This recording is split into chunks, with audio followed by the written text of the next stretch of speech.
Assalamu alaikum everyone. Welcome to our accounting class from স্বপ্নপুরন। আশা করি সকলে ভালো আছেন। তো লাস্ট উইকের পর আবার আপনাদের সামনে হাজির হলাম আজকে। তো আপনাদের পড়ালেখার কি অবস্থা সেটা একটু জানতে যাব।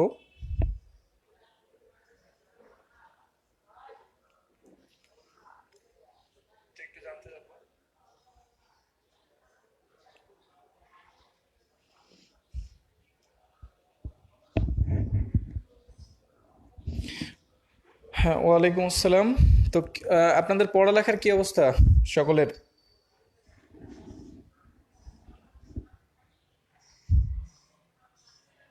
জি আলহামদুলিল্লাহ ভাইয়া, আমি ভালো আছি।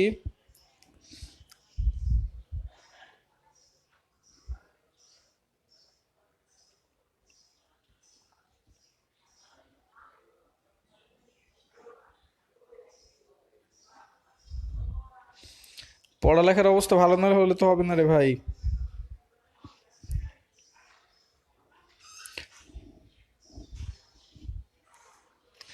আচ্ছা,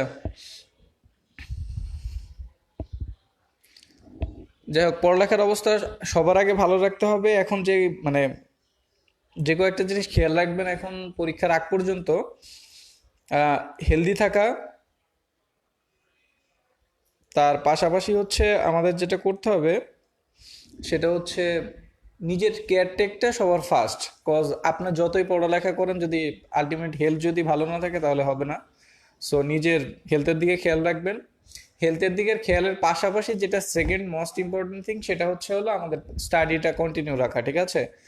হেলথ ভালো, সারাদিন খেলেন দিলেন ঘুমালেন, তাহলে তাহলে আলটিমেটলি কোনো আমাদের রেজাল্ট হবে না, ঠিক আছে? সো আপনাদের কাছেই থাকবে, রিকোয়েস্ট থাকবে যে অ্যাটলিস্ট আর যাই হোক নিজের কেয়ারটেকটা করেন আর পড়ালেখাটা হালকা পাতলা হলেও কন্টিনিউ করেন, ঠিক আছে? তারপরে যদি প্রবলেমগুলো হয়, আপনাদের আশেপাশে যদি কোনো সিনিয়ররা থাকে তাদের থেকে হেল্প নেবেন, বা আপনাদের যারা ক্লাস নিচ্ছে তাদের থেকে হেল্প নেবেন, বা যে যেখান থেকে পারেন মোটামুটি হেল্প নিয়ে নিজের পড়ালেখাটা অ্যাটলিস্ট কন্টিনিউ করে যাওয়া, যাতে কোনো ধরনের ডিস্টারবেন্স না আসে। আর আবারও বলছি, হেলথের দিকে খেয়াল রাখেন, যেহেতু এখন প্যান্ডামিক চলছে, কোভিড চলছে। সো আলটিমেটলি নিজে কেয়ার টেক করেন, বাকিটা আল্লাহর ইচ্ছা। তো যাই হোক, আজকে যেটা আমরা শুরু করব সেটা হচ্ছে বেসিক্যালি ফ্রম অবচয়, মানে হলো ডেপ্রিসিয়েশন যে পার্টটা, সেটা নিয়ে।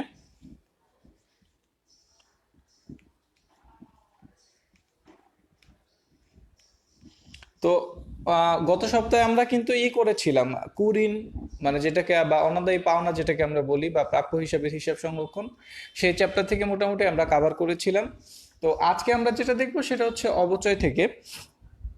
তো অবচয় আলটিমেটলি আমাদের যদি এই বলা হয় যে অবচয় কোন ধরনের হিসাব, তাহলে আমরা কি অ্যান্সারটা দিই সাধারণত? অবচয়কে জেনারেল সেন্সে আমরা কি হিসেবে দেখাই? খরচ হিসেবে। কিন্তু আসলেও কি এটা খরচ বা ব্যয়ের ভিতর যাবে? এটা প্রকৃতপক্ষে আমাদের কোনো খরচ বা ব্যয় না। কি বললাম? এটা কোনো আমাদের খরচ বা ব্যয় না। এটা এক ধরনের কোন ধরনের হিসাব? আমাদের যে যে অবচয়টা করি, বা আমরা যে পুঞ্জীভূত অবচয় যেটাই বলি না কেন, এটা এক ধরনের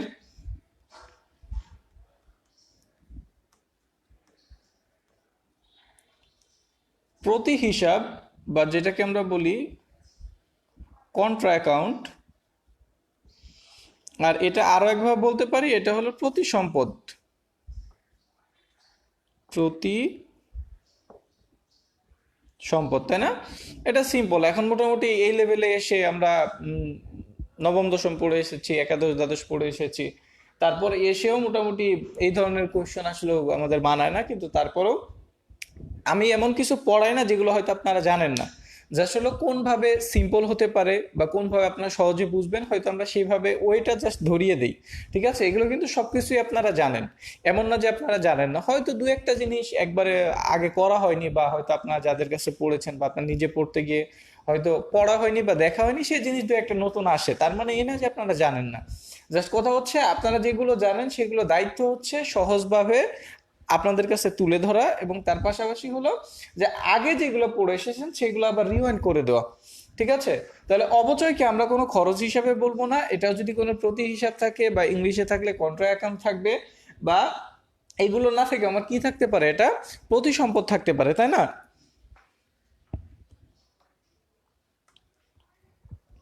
তো এই যে প্রতি বিপরীত যেটাই আমরা বলি না কেন এই ধরনেরই থাকবে। এখন আপনাদের কাছে যদি প্রশ্ন করা হয় অবচয় থাকে, মানে অবচয়ের সাথে রিলেটেড আমাদের আরো কয়েকটা থাকে, যেমন ধরেন অবচয়ের পাশাপাশি আমাদের বলতে পারে অবলোপন, তাই না? এর পাশাপাশি আরেকটা যেটা বলতে পারে শূন্যীকরণ।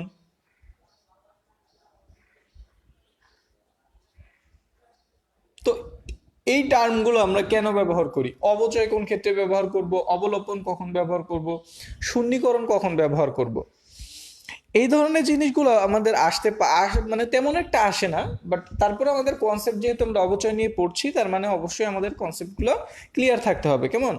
তো অবচয়টা আমরা জানি, অবচয়টা সবসময় যাবে, এটা হলো আমাদের যত ধরনের ফিক্সড অ্যাসেট আছে বা স্থায়ী যত ধরনের সম্পদ আছে, স্থায়ী সম্পদের বিপরীতে যে আমরা একটা ব্যয়কে যে প্রত্যেকটা এর ব্যবহারিক কালে যে ভাগ করে দেওয়া, অবচয় কিন্তু এই না যে আমরা ব্যয় ক্যালকুলেট করি, এটা হচ্ছে আমাদের যে এটা পারচেস করতে বা আমাদের উৎপাদনের কাজে লাগাতে যত ধরনের ব্যয় হয়েছে, মানে একটা স্থায়ী সম্পদের পিছনে এই ব্যয়টাকে আমরা প্রত্যেকটা বছরে কি করে দেওয়া, আলাদা আলাদা ভাগে ভাগ করে দেওয়া। এটা এমনভাবে ভাগ করে দিতে হয় যাতে হলো আমার পরবর্তী যখন আমার ব্যবহারিক কাল বা আয়ুষ্কাল শেষ হয়ে যাবে, তখন যাতে এই টাকাগুলো বা ওই অ্যাকাউন্ট থেকে নিয়ে আমি ওইটাকে রিপ্লেস করতে পারি। ঠিক আছে? তো যেমন ধরুন এই যে আমরা পার্সোনাল ইউসেজের জন্য আমরা ফোন ব্যবহার করি, তো বুদ্ধিমানের কাজ হচ্ছে যে আমরা ধরুন একটা ফোনের একটা আয়ুষ্কাল সেট করে নেওয়া যে 5 বছর আমরা ব্যবহার করব। তো প্রত্যেক বছরে যদি আমরা ধরেন সাপোজ 50,000 টাকা দিয়ে যদি একটা ফোন কিনি, যদি অত টাকা দিয়ে আমরা কিনি না, ধরেন তাহলে 5 বছর ব্যবহার করলে প্রত্যেক বছর 10,000 টাকা আমার মোটামুটি অবচয়ের মতো, এই যে যেহেতু এটা আমার ফিক্সড অ্যাসেট তো অবচয়ের মতো আসবে। তো 10,000 করে আমরা আলাদা করে কি করা উচিত, এক বুদ্ধিমানের কাজ হচ্ছে আলাদাভাবে সেট করে রাখা উচিত। তারপর 5 বছর পরে, এখন বলতে পারেন যে 5 বছর পরে তো আমি 50,000 টাকা দিয়ে ওই ফোনটা পাবো না, আর দাম বেড়ে যেতে পারে। তো কথা হচ্ছে 5 বছর পরে ওইটার দাম তো আর জিরো হবে না, তাই না? তো ওইটা তো কিছু না কিছু আমরা কি পেতে পারি, দাম পাবো। তো যেই দামটা পাবো প্লাস হলো আমরা অবচয়ের যে আমরা অবচয় বাবদ যে টাকাটা আমরা আলাদা করে রাখছি, তখন এটা জিনিসটা রিপ্লেস করতে সুবিধা হবে। তো এটা আমাদের ব্যক্তি জীবনে অসুবিধা হলো, কোম্পানির জন্য ওই জিনিসটা সুবিধা হয়ে যায়। কেন? কারণ হচ্ছে কোম্পানি তাদের ব্যয় বাবদ এই টাকাটা আলাদা রেখে দিতে পারে। কারণ হচ্ছে কোম্পানিকে ট্যাক্স দিতে হয়, তো সেই ট্যাক্সের বাবদ ট্যাক্স যাতে কম আসে তার জন্য আমাদের গভর্নমেন্ট আমাদের কিছু ইনসেনটিভস দেয়। তার ভিতর অন্যতম একটা ইনসেনটিভস হচ্ছে কি, অবচয়। তো এই অবচয় টাকাটা কোম্পানি আলাদা করে রাখতে পারে, যেটা আমাদের ব্যক্তি জীবনে হয়তো হয় না, যেটা আমাদের নিজস্ব ইনকাম থেকে রাখতে হবে। আচ্ছা, তাহলে অবলম্বনটা কি?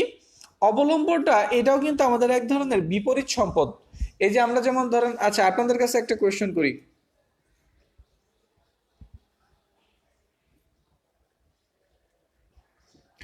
অগ্রিম ব্যয় আমাদের কোন ধরনের হিসাবে যাবে? আপনারা কাইন্ডলি একটু কমেন্ট করে জানান যে অগ্রিম ব্যয় এটা আসলে আমাদের যে আধুনিক যে 5 প্রকার হিসাব আছে, এই 5 প্রকার হিসাবের ভিতর অগ্রিম ব্যয় কোথায় যাবে?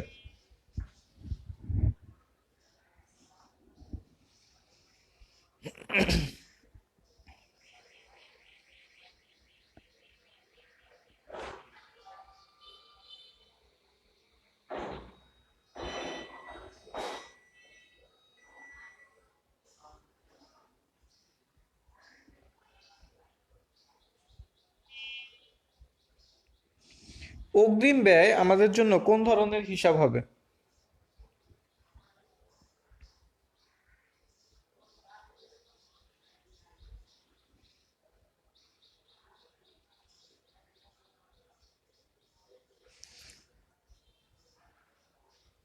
আচ্ছা, অগ্রিম ব্যয়কে যদি আমরা হিসাবের ভিতর ফেলি, তাহলে এটাকে আমরা সাধারণ সেন্সে আমরা এটাকে সম্পদ বলি না?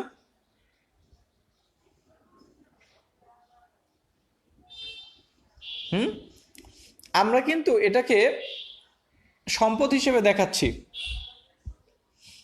তাই না? এখন কথা হচ্ছে দেখবেন কিছু কিছু বইয়ে বা কিছু কিছু রাইটার তাদের এটাকে কিন্তু সম্পদ হিসেবে দেখায় না তারা।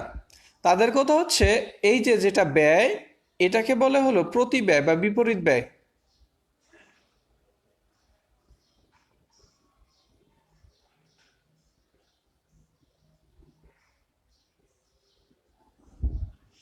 ঠিক আছে? তো কথা হচ্ছে যে এইখানে যেটা আমরা দেখলাম, এটা কিন্তু আমরা সাধারণত আমরা করে থাকি, যে আমরা দেখি এটাকে আমরা কি হিসেবে দেখাই, চলতি সম্পদ হিসেবে দেখাই।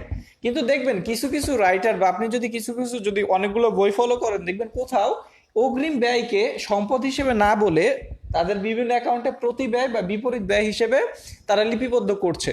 তো এই যে এই ধরনের যেটা আমাদের আসলেও সম্পদ না, কিন্তু সম্পদের মতো কি করে, রিঅ্যাক্ট করে, তাই না? তো এই যে যেটা সম্পদ না হয়েও, কেন সম্পদ আমার কি করবে, সম্পদ থেকে আমি সুবিধা নিতে পারবো, এই ব্যয় থেকেও সুবিধা নেই বলেই এটাকে আমরা সম্পদ হিসেবে দেখাই, বা আমাদের বলতেছে এটা সম্পদ হিসেবে দেখাইতে। যেমন অবচয় কিন্তু আমাদের কোনো ব্যয় না, কিন্তু তারপরে এটা ব্যয়ের মতো আচরণ করে না।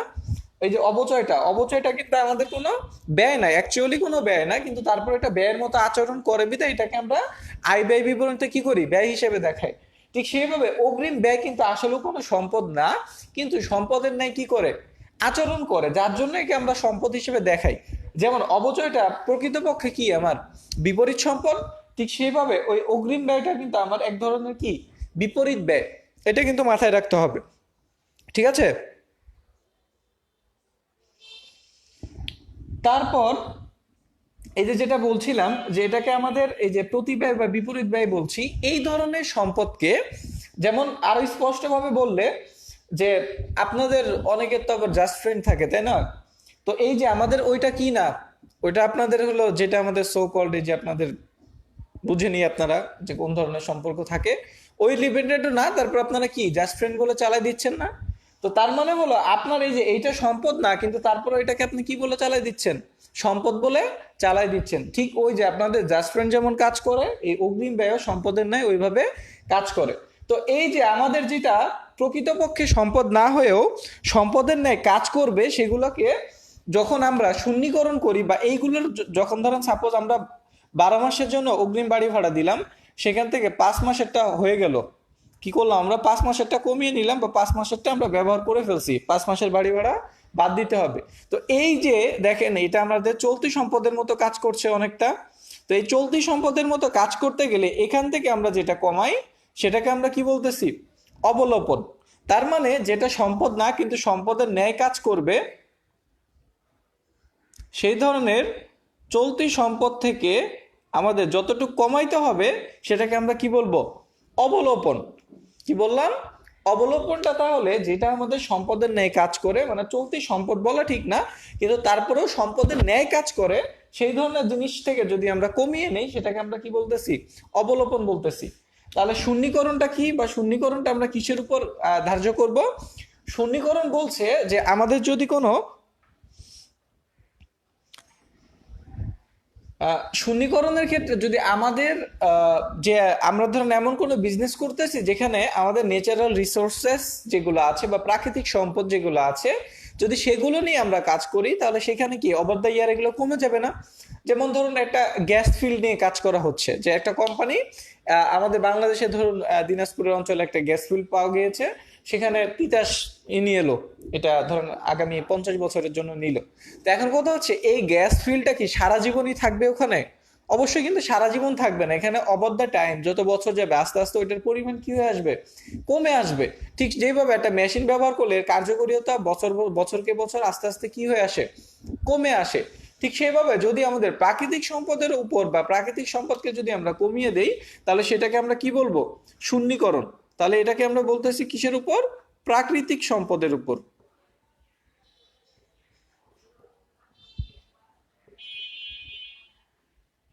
তাহলে এটাকে আমরা স্থায়ী সম্পদ, এটা সম্পদ না হয়েও যদি চলতি সম্পদের ন্যায় কাজ করে, তাহলে সেই ক্ষেত্রে অবলোপন। আর এই যে শূন্যীকরণ, শূন্যীকরণকে আমরা কি বলছি, প্রাকৃতিক সম্পদের ক্ষেত্রে যদি যেটা আসবে সেটাকে আমরা বলবো এটা। আচ্ছা, তাহলে এটা গেল আমাদের মোটামুটি টার্ম।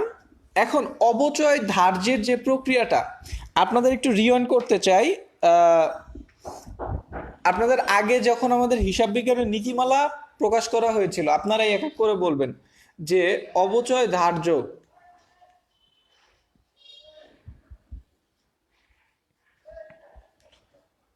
অবচয় ধার্যটা কোন নীতি, অবচয় নির্ণয়টা কোন নীতি?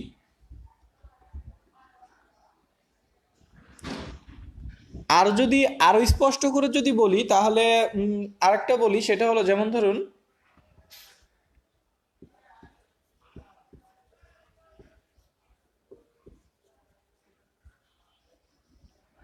ক্রমহ্রাসমান বা বর্ষ সংখ্যা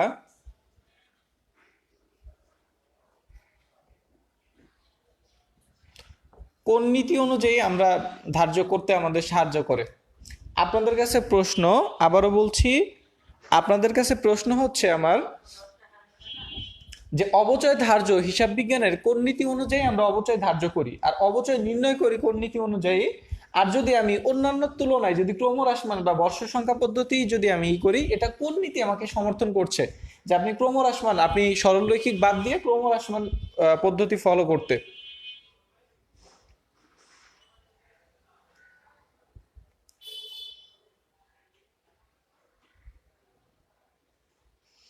তাড়াতাড়ি বলতে হবে।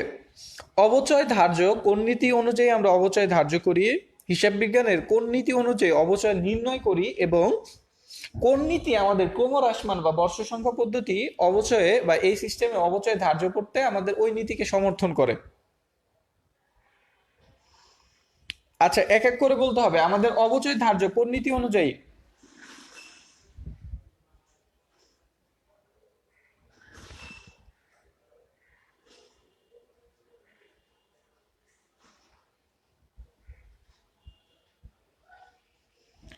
আচ্ছা, আহ, আপনারা তো অ্যান্সার দিবেনই, তারপরে আমি আবার অ্যান্সারটা বা আপনাদের মনে করিয়ে দিচ্ছি।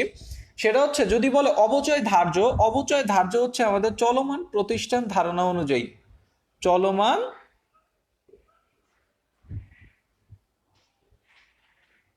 চলমান প্রতিষ্ঠান ধারণা অনুযায়ী আমাদের অবচয় কি করা হয়, ধার্য করা হয়। ঠিক আছে। আর অবচয় নির্ণয়, যে কোন ক্ষেত্রে আমরা অবচয় নির্ণয় করব, এটা হচ্ছে আমাদের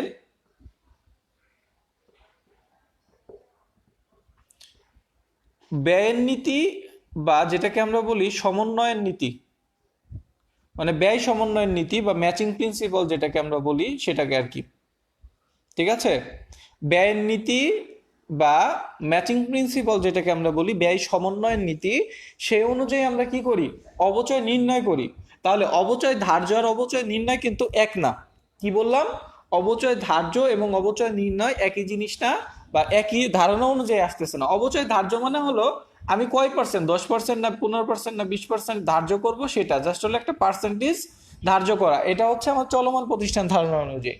আর নির্ণয় বলতেছে এটা হলো আমার ব্যয়ের নীতি বা ব্যয় সমন্বয়ের নীতি যেটা থাকে আর কি। ঠিক আছে। তো এই আমাদের অবচয় নির্ণয়ের ক্ষেত্রে আমাদের যেটা করতে হবে সেটা বলতেছে আমাদের ব্যয়ের নীতি। আর সর্বশেষ যেটা বললাম ক্রমহ্রাসমান বা বর্ষ সংখ্যা। সাধারণত সরলরেখিকে কি হয়, আমার ওভার দ্য টাইম প্রত্যেক বছরে সমান সমান ভাবে আমার অবচয় যায়, কিন্তু ক্রমহ্রাসমান বা বর্ষ সংখ্যা এদের দেখা যায় প্রথম বছরে বেশি হয়, সব থেকে বেশি হবে প্রথম বছরে। মানে কথা হচ্ছে যে ওভার দ্য টাইম আস্তে আস্তে এগুলো কি হতে থাকবে, কমতে থাকবে। এগুলো আমাদের প্রথম বছরে যা হবে দ্বিতীয় বছর তার থেকে কম, তার থেকে আরো কম, তার থেকে আরো কম, তার থেকে আরো কম। তার মানে আমার প্রথম দিকে খরচটা আমরা মানে খরচ হিসেবে, যেহেতু এটা আমাদের বিপরীত সম্পদ হলেও এটা আমরা খরচের ন্যায় কাজ করে, এর জন্য আমরা এটাকে খরচে দিই। এর জন্য বলছে যে ক্রমহ্রাসমান বা বর্ষ সংখ্যা পদ্ধতিতে আমাদের প্রথমের ব্যয়গুলা বা অবচয়টা কি হয়, বেশি হয়। তার মানে এই যে এই নীতিটা আমাদের কিসের ক্ষেত্রে বলতেছে, রক্ষণশীলতার নীতি বলে আমাদের সম্ভাব্য ব্যয়কে কি হিসেবে দেখানো, ব্যয় হিসেবে দেখানো। তার মানে এই ক্রমহ্রাসমান বা বর্ষ সংখ্যা পদ্ধতি এটা আসতেছে আমার রক্ষণশীলতার নীতি অনুযায়ী।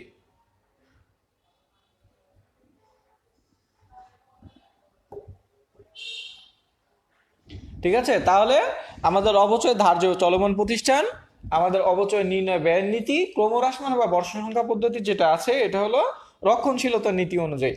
তো এটা তো অ্যাটলিস্ট সবার মনে থাকবে, তাই না? এখন এখন অবচয়ের জন্য আমরা কোন কোন সিস্টেম করব বা আমাদের পরীক্ষায় কোন কোন নীতিটা বা কোন কোন প্রসেসটা আসে বেশি, সেই জিনিসগুলো আমরা আজকে মোটামুটি দেখব।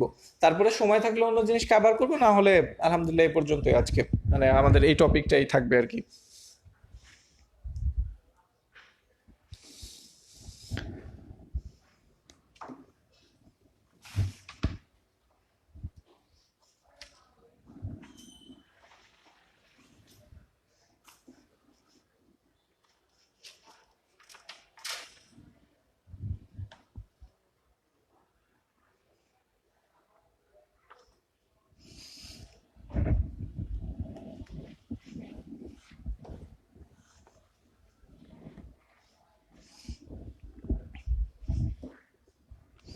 আচ্ছা, আমাদের অবচয় থেকে তাহলে এখন কথা হচ্ছে অবচয় থেকে কোন কোন ধরনের কোয়েশ্চেন আসতে পারে, কি কি রিলেটেড কোয়েশ্চেন হবে, বা অবচয় যদি রিলেটেড ম্যাথ আসে বা এখান থেকে লিখিত দিতে পারে। লিখিত বলতে আর কি অ্যাকচুয়ালি আপনাদের ম্যাথে দিবে, যে আপনারা যেমন ওই যে সৃজনশীলের মতো উদ্দীপকে যেমন, বা আপনারা ইন্টারমিডিয়েটে যেটা আপনার ক্রিয়েটিভ বা সৃজনশীল যেটা করে এসেছেন ম্যাথের জন্য, ঠিক যেভাবে করেছেন সেভাবেই দিবে হয়তো আপনাদের যদি লিখিত দেয়। আর না হলে তো কিছু করার নেই, এমসিকিউ তো দিলে সরাসরি করতে হবে। তো এখান থেকে কয়েক রকমের আমাদের কোশ্চেন করতে পারে। ফার্স্ট যেটা হবে সেটা হলো অবচয় সরাসরি নির্ণয় করতে বলতে পারে। তো অবচয় নির্ণয় করলে আমাদের মোটামুটি দুইটা প্রসেসে সব থেকে বেশি কোশ্চেন হয়, এক সরলরৈখিক পদ্ধতিতে আর ক্রমহ্রাসমান, এই দুইটা প্রসেসে আমাদের সব থেকে বেশি কোশ্চেন আসে। আর হলো অবচয় নির্ণয় করতে বলতে পারে। তারপর যেটা কোয়েশ্চেন আছে, যেটা অলরেডি আমরা ডিসকাস করে ফেলছি, যে কোন নীতি অনুযায়ী বা অবচয় কোন ধরনের হিসাব, এই ধরনের জিনিস আমাদেরকে আস্ক করতে পারে বা দিতে পারে। তো সেইটাও আমরা আলোচনা করে ফেলছি। তারপরে হলো আমাদের যেটা করতে পারে সেটা হচ্ছে যে আমাদের একটা নির্দিষ্ট একটা টাইম পিরিয়ড বলে দিবে, এর অবচয় বলে দিবে বা পুঞ্জীভূত অবচয় বলে দিবে, তারপরে বলবে যে এটা এত টাকায় ক্রয় করা হয়েছিল, এত টাকায় বিক্রয় করা হয়েছে, তাহলে আলটিমেটলি এখান থেকে আমার লাভ বা ক্ষতির পরিমাণ। তাহলে নীতি বা অবচয় রিলেটেড কোয়েশ্চন, আমাদের অবচয় নির্ণয়ের কোয়েশ্চন, এখান থেকে লাভ বা ক্ষতির কোয়েশ্চন। আর ফাইনালি যেটা আমাদের থাকতে পারে, যেটা খুব কম আসে বাট মোটামুটি ইম্পর্টেন্ট, মানে খুব কম আসে এই ধরনের কোয়েশ্চন বাট তারপরেও মোটামুটি ভালো লেভেলের এটা সিগনিফিকেন্স আছে, সেটা হচ্ছে যে আমাদের একটা অবচয় দিয়ে দিবে, একটা টাইম পিরিয়ড বলে দিবে, তারপর আমাদের কাছে জানতে চাইতে পারে যে এই জিনিসটা আমরা কবে ক্রয় করেছি। বোঝা গেল ব্যাপারটা? যে আমাদের কিছু এমন ইনফরমেশন দিয়ে দিল, এত বছর গিয়েছে, এত বছর ব্যবহার করেছি, এই বছরে এত টাকা আমরা অবচয় ধার্য করলাম, তাহলে এর বিপরীতে বা এটা আসলেও আমাদের কত তারিখে ক্রয় করা হয়েছে। তো এই রিলেটেড আমাদের কিছু কোয়েশ্চন করতে পারে। তার মানে মোটামুটি ধরে নিচ্ছি এই 4 রকম আমাদের কোয়েশ্চন করবে। তাহলে প্রথম যে 2 রকম হতে পারে সেটা আমরা অলরেডি ডিসকাস করে ফেলছি। এখন দেখি যে অবচয় চার্জ মানে আমাদের যে নির্ণয় হবে সেটা কোন রকম হতে পারে। তাহলে আমরা বেসিক্যালি মেইনলি 2টা জিনিসের উপর ফোকাস করব। একটা হলো সরল রৈখিক,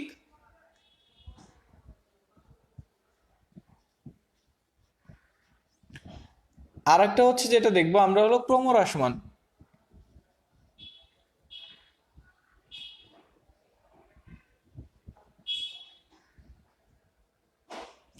এই দুইটা পদ্ধতিতে আমরা বেশি ফোকাস করব। তারপরেও আমরা যেটা হালকা করে জাস্ট হলো প্রসেসটা জেনে নিব, যে উৎপাদন একক আর কি, এর পাশাপাশি যেটা হলো বর্ষ সংখ্যা, এই দুইটা পদ্ধতিও আমরা দেখব।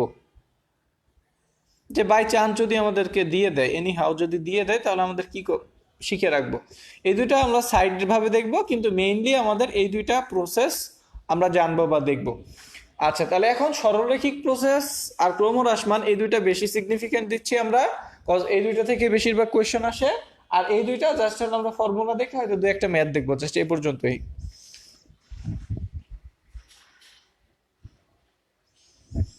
আচ্ছা, তাহলে প্রথমে যেটা আমরা আলোচনা করব সেটা হচ্ছে সরলরৈখিক পদ্ধতি। সরলরৈখিক একবারে সরল নামই দিছে হলো সরল। আর রৈখিক মানে কি, একটা রেখার মতো যাবে, মানে হলো একটা সমভাবে প্রত্যেকটা বছরে আমরা কি করে দেই, ভাগ করে দেই। এটা কয়েকভাবে নির্ণয় করতে পারি। প্রথমে আমাদের যদি বর্ষ সংখ্যা দিয়ে দেয়, তো বর্ষ সংখ্যা দিয়ে দিলে আমরা কি জানি, যে বর্ষ সংখ্যা যদি দিয়ে দেয় তাহলে এটা আমরা হার নির্ণয় করতে পারি, অবচয়ের হার, যদি বর্ষ সংখ্যা আমাদের উপস্থিত থাকে। তাহলে কি জানি আমরা, 100 কে আমরা বর্ষ সংখ্যা দিয়ে কি দিব, ভাগ দিব। ভাগ দিয়ে যেটা আসবে সেটা আমার কিসে কনভার্ট করে ফেলবো, সেটাকে আমরা পার্সেন্টেজে কনভার্ট করে ফেলবো। ঠিক আছে? তাহলে যদি আমাকে এটা 5 বছর বলে তাহলে এটা 20% হবে, যদি আমাকে 10 বলে তাহলে এটা আমাদের 10% হয়ে যাবে, তাই না? তো এটা আমরা সকলে জানি, এটা নিয়ে অত প্যানিক হওয়ার কিছু নাই, আর এটা আহামরিও কিছু না, তাই না? তো এটা আমাদের গেল। তারপর হলো আরেকভাবে আমরা কিভাবে নির্ণয় করতে পারি, যে অবচয়যোগ্য মূল্যকে আমরা যদি বর্ষ সংখ্যা দিয়ে ভাগ দিই, তাহলে অবচয়যোগ্য মূল্য কি,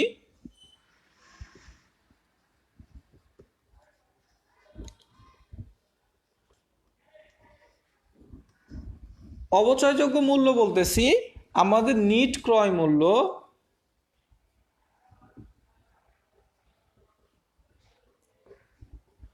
মাইনাস কি, ভগ্নাবশেষ মূল্য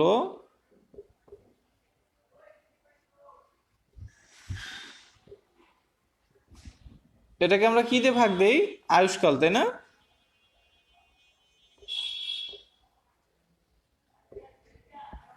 তো এইভাবে আমরা নির্ণয় করতে পারি। তো এই যে ভগ্নাবশেষ মূল্য বলতে আমরা যেটাকে বুঝতেছি, সরি, আমাদের অবচয়যোগ্য মূল্য আমরা যেটাকে বলি কি, যে নিট ক্রয় মূল্য থেকে যদি ভগ্নাবশেষ মূল্য বাদ দেই সেটাকে আমরা কি বলে? অবচয়যোগ্য মূল্য। আর এই অবচয়যোগ্য মূল্যকে যদি আমরা আয়ুষ্কাল দিয়ে ভাগ দিই তাহলে আমাদের আলটিমেটলি কি বের হয়ে যায়? তাহলে একটা অবচয়টা আমার বের হয়ে যায়। এটা একবারে সিম্পলেস্ট কাজ, আহামরি কিছু না, সরলরৈখিক, তাই না? এইগুলো নিয়ে আর আসলে কথা বলাও ঠিক না, বাট যেহেতু আমরা একটা প্রসেস দিয়ে যাচ্ছি এর জন্য আপনাদের জাস্ট লিখে দেখানো। আচ্ছা, এখন যদি আমাদেরকে ক্রমহ্রাসমান নিয়ে যেটা কথা বলে, যেটাকে আসলে বলে হলো আমাদের দ্বৈত হ্রাস পদ্ধতি, ঠিক আছে? তো বা ডবল ডিক্লাইনিং মেথড যেটাকে আর কি বলে, যে দ্বৈত ক্রমহ্রাসমান পদ্ধতি, এটা হলো জাস্ট আমরা জানি যে সরলরৈখিকে যা আসবে তার কি হবে? দ্বিগুণ হবে, তাই না? তো মোটামুটি এই দুইটা প্রসেস আমরা সকলেই জানি মোটামুটি। এখন তো এগুলো নিয়ে আর আমরা পেঁচা পারতেছি না, জাস্ট একটা কথা সিগনিফিকেন্টলি মনে রাখতে হবে যে ক্রমহ্রাসমান পদ্ধতি যখন আমরা ফলো করি, বা দ্বৈত হ্রাস যেটাকে আর কি বলে, যদি এটা আমরা ফলো করি তাহলে অবশ্যই আমাদের ভগ্নাবশেষ মূল্য কি হবে না, বিবেচনা করা যাবে না বা করতে হবে না। আমাদের যে নিট যে মূল্য থাকবে বা নিট যে ক্রয় মূল্য থাকবে, সেই নিট ক্রয় মূল্যকে আমরা কি হিসেবে দেখাবো? আমাদের অবচয়যোগ্য মূল্য হিসেবে দেখাবো, এবং তার উপরই আমরা অবচয়টা ধার্য করব। তার মানে অন্য সকল যত ধরনের আমরা যে চারটা প্রসেসের নাম লিখেছিলাম, চারটা প্রসেসের তিনটাতেই আমাদের অবচয়যোগ্য মূল্য মাত্র যেটা লিখলাম, নিট ক্রয় মূল্য মাইনাস ভগ্নাবশেষ মূল্য, ওটার উপর চার্জ করলেও ক্রমহ্রাসমান শুধু আমাদের যে নিট যে ক্রয় মূল্য থাকবে তার উপর কি করতে হবে? আমাদের চার্জ করতে হবে। তো এই হলো মোটামুটি বেসিক কথাবার্তা ছিল। এখন দেখি আমরা ম্যাথ দেখি। আপনারা, আমি আজকে বেসিক্যালি আমাকে সবাই শিখাবেন, কজ আপনারা সকলেই সবকিছু পারেন, জাস্ট আমি দেখবো যে আপনাদের কি অবস্থা।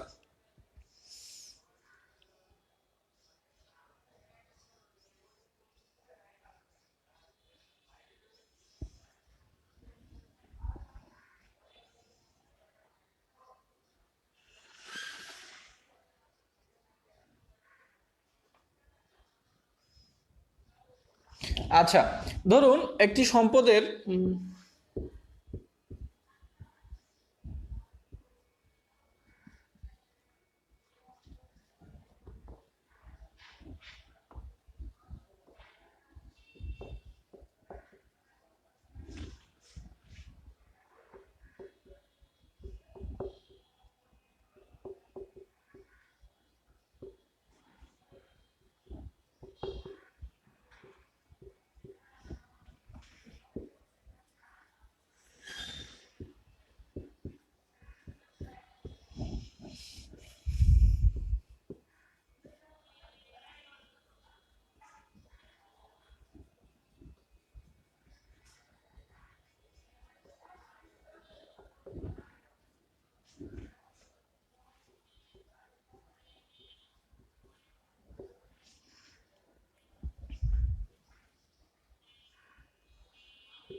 দেখুন, আমাদের কাছে প্রশ্ন করা হয়েছে যে একটি সম্পদের ক্রয় মূল্য ৬২,০০০ টাকা, ভগ্নাবশেষ মূল্য কত?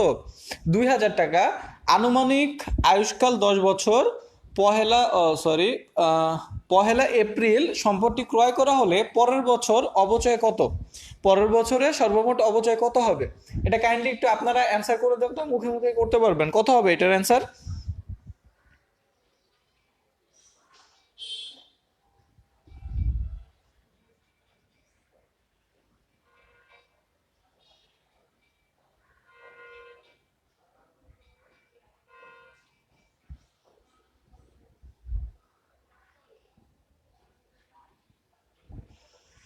ভাই, আমাদের ক্লাসটা বৃহস্পতিবার সকাল ৯টায় হয়। এক্সট্রা ক্লাস আর এখন পর্যন্ত নেওয়া হয়নি, যতদিনে যে প্রায় 1 মাসের উপরে হয়ে গিয়েছে। তো উম, মোটামুটি আমাদের রুটিন ওয়াইজ বৃহস্পতিবার সকাল 9টায় হয় অ্যাকাউন্টিং ক্লাস। আর যদি ম্যানেজমেন্ট ক্লাস ক্লাস এটা হয়তো আপনাদের যদি এক্সট্রা নেওয়া হয় তাহলে নোটিশ দেওয়া হবে। ওয়ালাইকুম আসসালাম।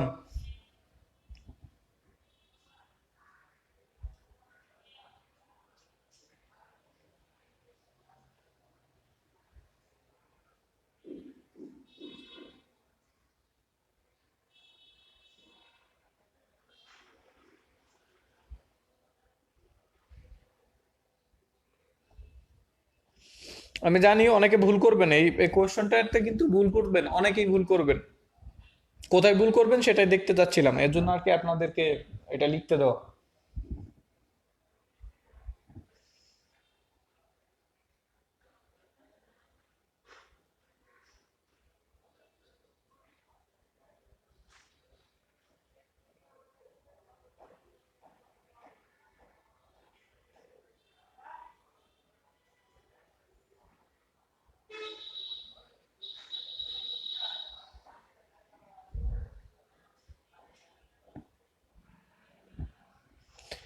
আচ্ছা, এখন আপনারা যেটা ভুল করেছেন বা করছেন সেখানে আসলে মেন সমস্যাটা ওইখানে না।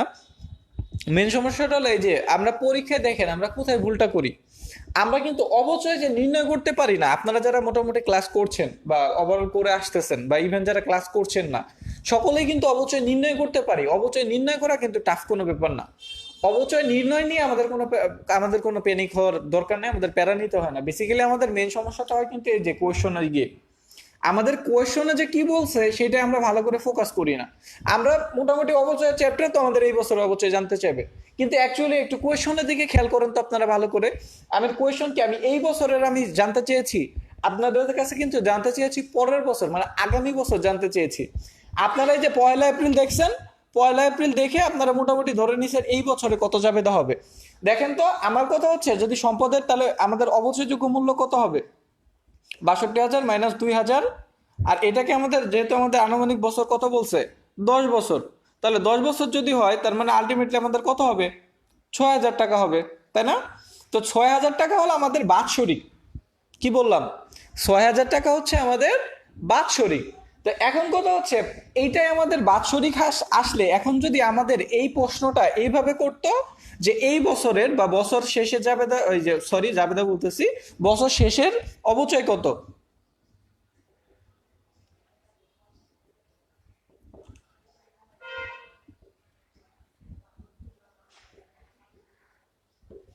আচ্ছা, যদি বলতো আমাদের বছর শেষের অবচয় কত, তাহলে আমাদের কি করতে হইতো? এই যে এই 6,000-কে আমরা কি করতাম, 12 দিয়ে ভাগ করতাম। আর যেহেতু 1 এপ্রিল ক্রয় করছে, তার মানে আমরা কি জানুয়ারি ফেব্রুয়ারি মার্চ এই 3 মাস কাউন্ট করতাম না। তখন কি করতে হইতো আমাদের? 9 দিয়ে এটাকে মাল্টিপ্লাই করতে হতো। তার মানে আলটিমেটলি অ্যান্সার কত হতো? যে আমাদের এটা যদি 12 দিয়ে ভাগ দিই কত হবে? 5 আর 5 নং 45, তখন সেই ক্ষেত্রে হয়তো 4,500 টাকা। দেখেন, কোয়েশনেই কিন্তু সবকিছু ট্রিক্স, যে আপনাকে পরীক্ষায় আপনি কিভাবে যে ভুলটা করি বা বেসিক্যালি আমাদের কি ভুলটা হয় সব হলো কোয়েশনের মধ্যে। আমি কোয়েশন করছি পরের বছরের অবচয়, তা সরলরৈখিক আমরা কি জানি প্রত্যেক বছর সেম হবে। তো আমাদের ওভার দ্য টাইম প্রত্যেক বছরে মানে এই বছর তো আমার এই বছরের আমার অবশ্যই অবচয় হবে 4,500 টাকা। কিন্তু পরবর্তী যত বছরগুলো আসবে সবগুলো বছরে কত হবে? 6,000 টাকা করে হবে না? তাহলে দেখছেন আমাদের ভুলটা কোথায়। আমাদের এই বলছি হলো আগামী বছর, কিন্তু আপনার অ্যান্সার করছেন হলো যে এই বছরের অ্যান্সারটা কত হবে বা এই বছরের অবচয়টা কত হবে। তো মেইনলি আমরা ভুল করি যে সব জায়গায়। তো আমাদের আলটিমেটলি আমাদের এই যে প্রথম যেহেতু আমাদের বলছে পরের বছরের অবচয় কত, তার মানে আলটিমেটলি অ্যান্সার কত হবে? 6,000। আর যদি বলতো এই বছরের অবচয় কত, তাহলে অ্যান্সার কি হতো? 4,500।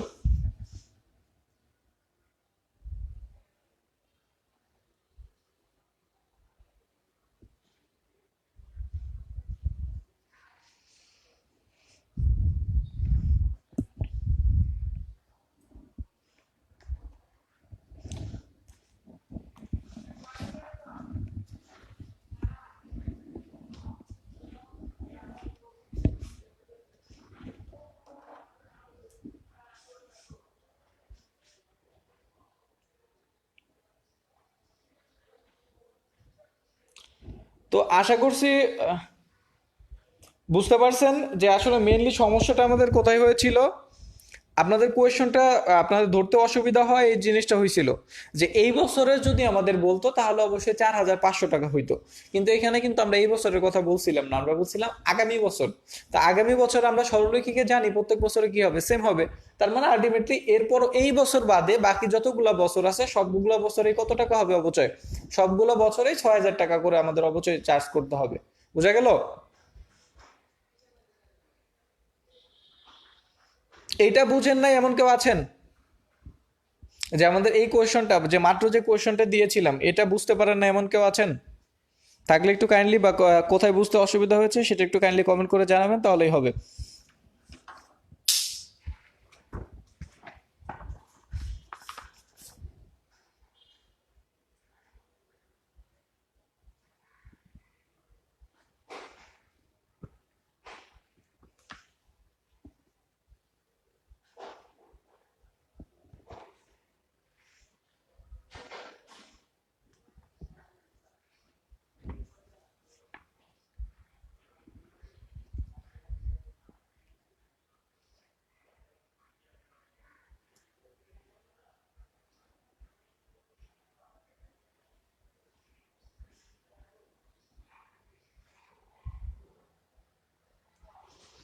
আচ্ছা, আপনাদের আরেকটা নতুন একটা কোয়েশন দিচ্ছি, আপনারা কাইন্ডলি একটু করবেন।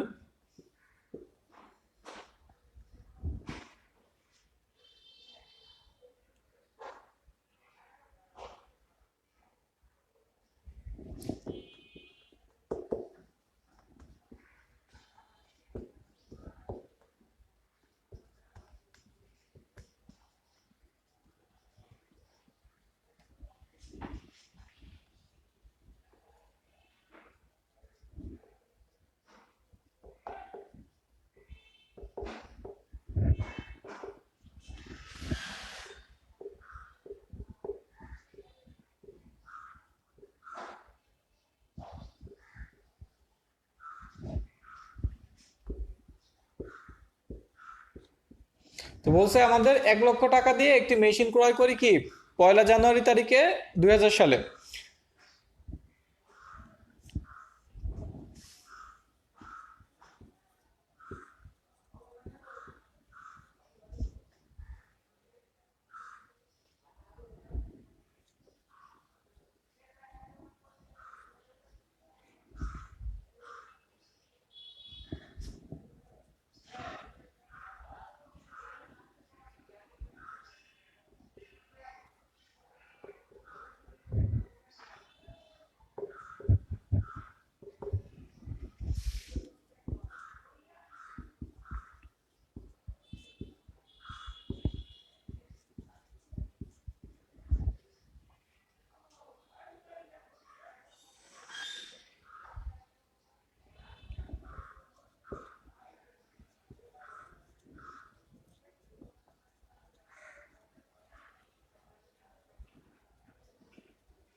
আচ্ছা, ইনফরমেশন বলে দিচ্ছি। 1 লক্ষ টাকা দিয়ে একটি মেশিন ক্রয় করা হয়, মানে ধরুন আপনি 2000 সালের 1 জানুয়ারি তারিখে আপনি কি করছেন, একটা 1 লক্ষ টাকা দিয়ে মেশিন কিনছেন। 2005 সালে 30শে জুন কি করছেন, মেশিনটি বিক্রয় করছেন কত টাকায়? 15,000 টাকায়। ঠিক আছে? যদি ভগ্নাবশেষ মূল্য না থাকে এবং আয়ুষ্কাল কি বলছে, আমাদের আয়ুষ্কাল হচ্ছে 10 বছর, তাহলে আপনি যদি এটা 15,000 টাকায় যে বিক্রয় করছেন এটা কত টাকা আপনার লাভ বা ক্ষতি হবে একটু কাইন্ডলি নির্ণয় করুন তো।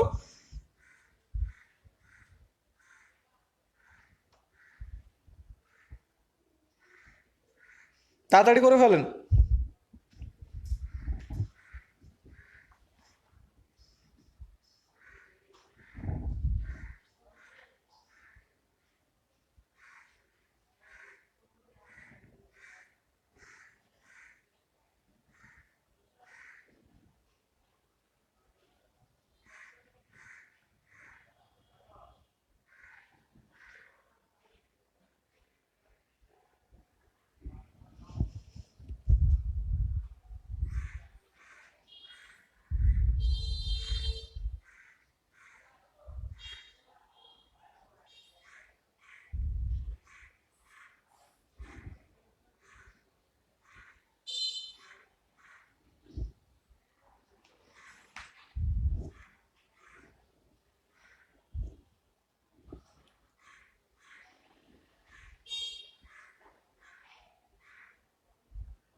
লাভ বা ক্ষতি কত হবে? ইনফরমেশন খুবই সিম্পল। 1 লক্ষ টাকাতে ক্রয় করছিলেন, বিক্রি করছেন 2005 সালের 30শে জুন। মেশিনটি বিক্রয় করছেন কত টাকায়? 15,000। তাহলে আমাদের ভগ্নাবশেষ মূল্য নাই। তাহলে আপনার আয়ুষ্কাল শেষে, যদি আয়ুষ্কাল 10 বছর হয়, তাহলে আপনার লাভ বা ক্ষতি কত হবে? লাভ হবে না লস হবে, তার পাশাপাশি আমাদের কি দেখতে হবে, যে কত টাকা। আচ্ছা, এটা আহামরি কিছু না, সিম্পল একটা ম্যাথ ছিল আমাদের জন্য।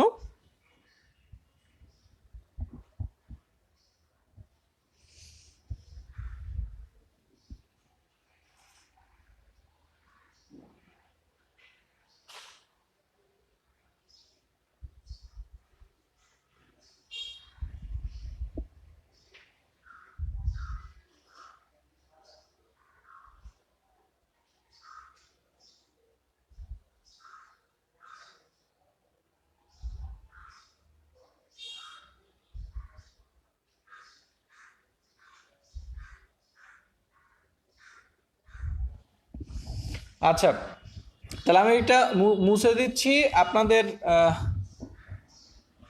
দেখি কি অবস্থা।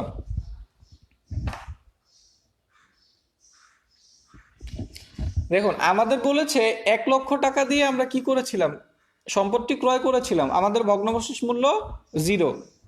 আর আমাদের আনুমানিক আয়ুষ্কাল কত? 10 বছর। তার মানে আলটিমেটলি আমাদের পার ইয়ার আমাদের অবচয় কত হবে? 10,000। আমাদের ক্রয়ের যে তারিখটা বলেছে, ক্রয় করেছি আমরা কত তারিখে? 2000 সাল। সেখান থেকে আমরা বিক্রি করছি 2005 সাল। তার মানে এইটুকের ভিতরে আমার টোটাল কয় বছর গিয়েছে? দেখুন, আমাদের 2000 সাল তো আমরা গিয়েছি, 2001, 2, 3, 4। তার মানে আলটিমেটলি 5 বছর চলে গেছে। তো এইখানে এসে আমরা যদি এমন হইতো যে 5 বছর তো গেছেই, সেটা যদি হইতো তাহলে তো আমরা 5 বছরই ধরতাম, তাই না? কিন্তু আলটিমেটলি আমাকে 2005 সালের কি বলছে, 30শে জুন, তাই না? তো 30শে জুন যেহেতু বলেছে, তার মানে আলটিমেটলি আমার আরো কি পয়েন্ট, আমাদের আরো 5 বছর, সরি, আরো আমাদের 6 মাসের বেশি ধরা হয়েছে। তার মানে আলটিমেটলি আমাদের কত বছরের অবচয় ধরতে হবে? 5.5 বছরের। তার মানে আমার পার ইয়ার যদি 10,000 হয়, তাহলে এটাকে আমাদের 5.5 দিয়ে যদি করি, আলটিমেটলি আমার 5 বছর, 5.5 বছরে পুঞ্জীভূত অবচয় কত হবে? 55,000। তাহলে 55,000 যদি 5 বছরে পুঞ্জীভূত অবচয় হয় এবং ক্রয় মূল্য যদি 1 লাখ হয়, আলটিমেটলি 2005 সালের 30শে জুন আমার সম্পদটার মূল্য কত? 45,000। কারণ 1 লক্ষ টাকাতে কিনছি, 55,000 কি হয়েছে আমার? পুঞ্জীভূত অবচয় হয়েছে। তার মানে আমার ওই দিনে গিয়ে আমার সম্পদের মূল্য আছে কত? 45,000।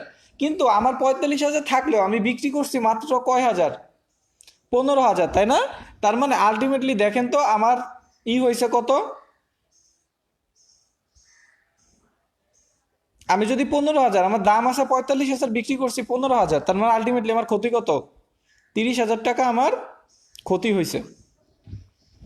বোঝা গেছে? সিম্পল, একবারে সিম্পল একটা ম্যাথ।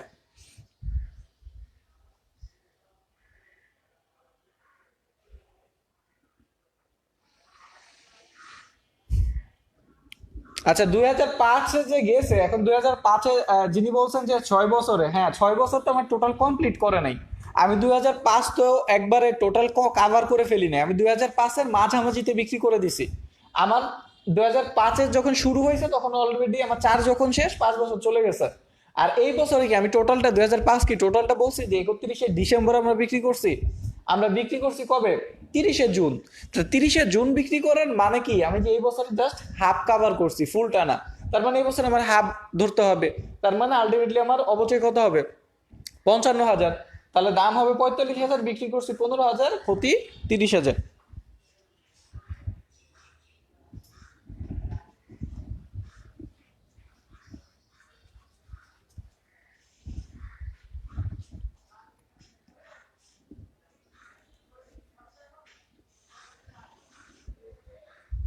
আচ্ছা, এখন এটা তো আমরা সরলরেখিতে দেখলাম যে কিভাবে হতে পারে। আপনাদের প্রবরাস মানের একটা ম্যাথ দেই।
দেখেন ইনফরমেশন হচ্ছে একটি সম্পদের ক্রয় মূল্য 90,000, আপনারা আনায়নের জন্য আমাদের খরচ দিচ্ছে 10,000, অবচয়ের হার কত বলে দিছে আমাদের 10%, কেমন?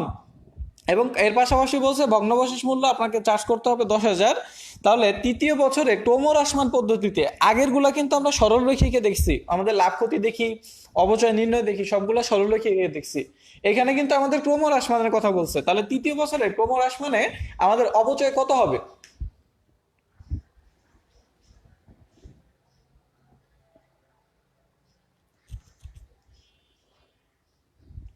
হ্যাঁ, যিনি বলেছেন যে যদি শুধু বলতো 2005 পর্যন্ত, না যদি 2005 পর্যন্ত যদি বলতো তাহলে হলো আমরা 5 বছর ধরতাম। আর যদি বলে নিত 5 বছর, সরি 2005 সাল শেষে, তাহলে কিন্তু আবার 6 বছর ধরতে হতো।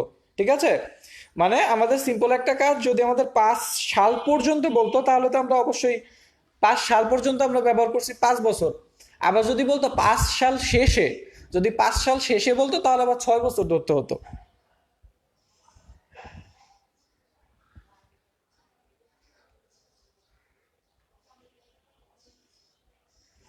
এটা কিন্তু সরলরৈখিক পদ্ধতিতে বলে নাই, খেয়াল করতে হবে, বারবার বলছি।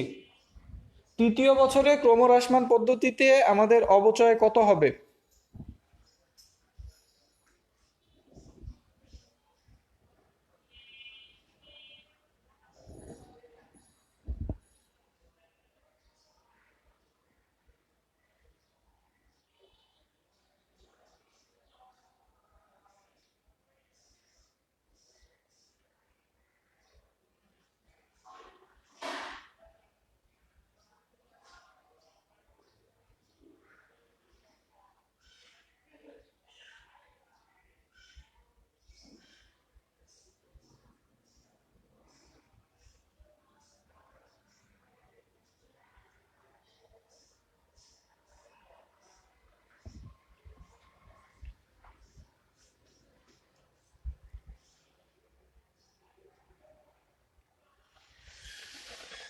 উম, আচ্ছা, 8,100, 6,480, এগুলোই বলছেন।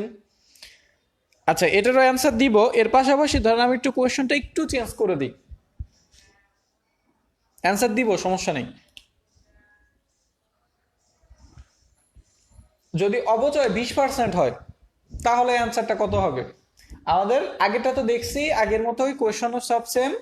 যদি অবচয়ের হার 20% হয় তাহলে আমাদের ভগ্নাবশেষ মূল্য কত হবে?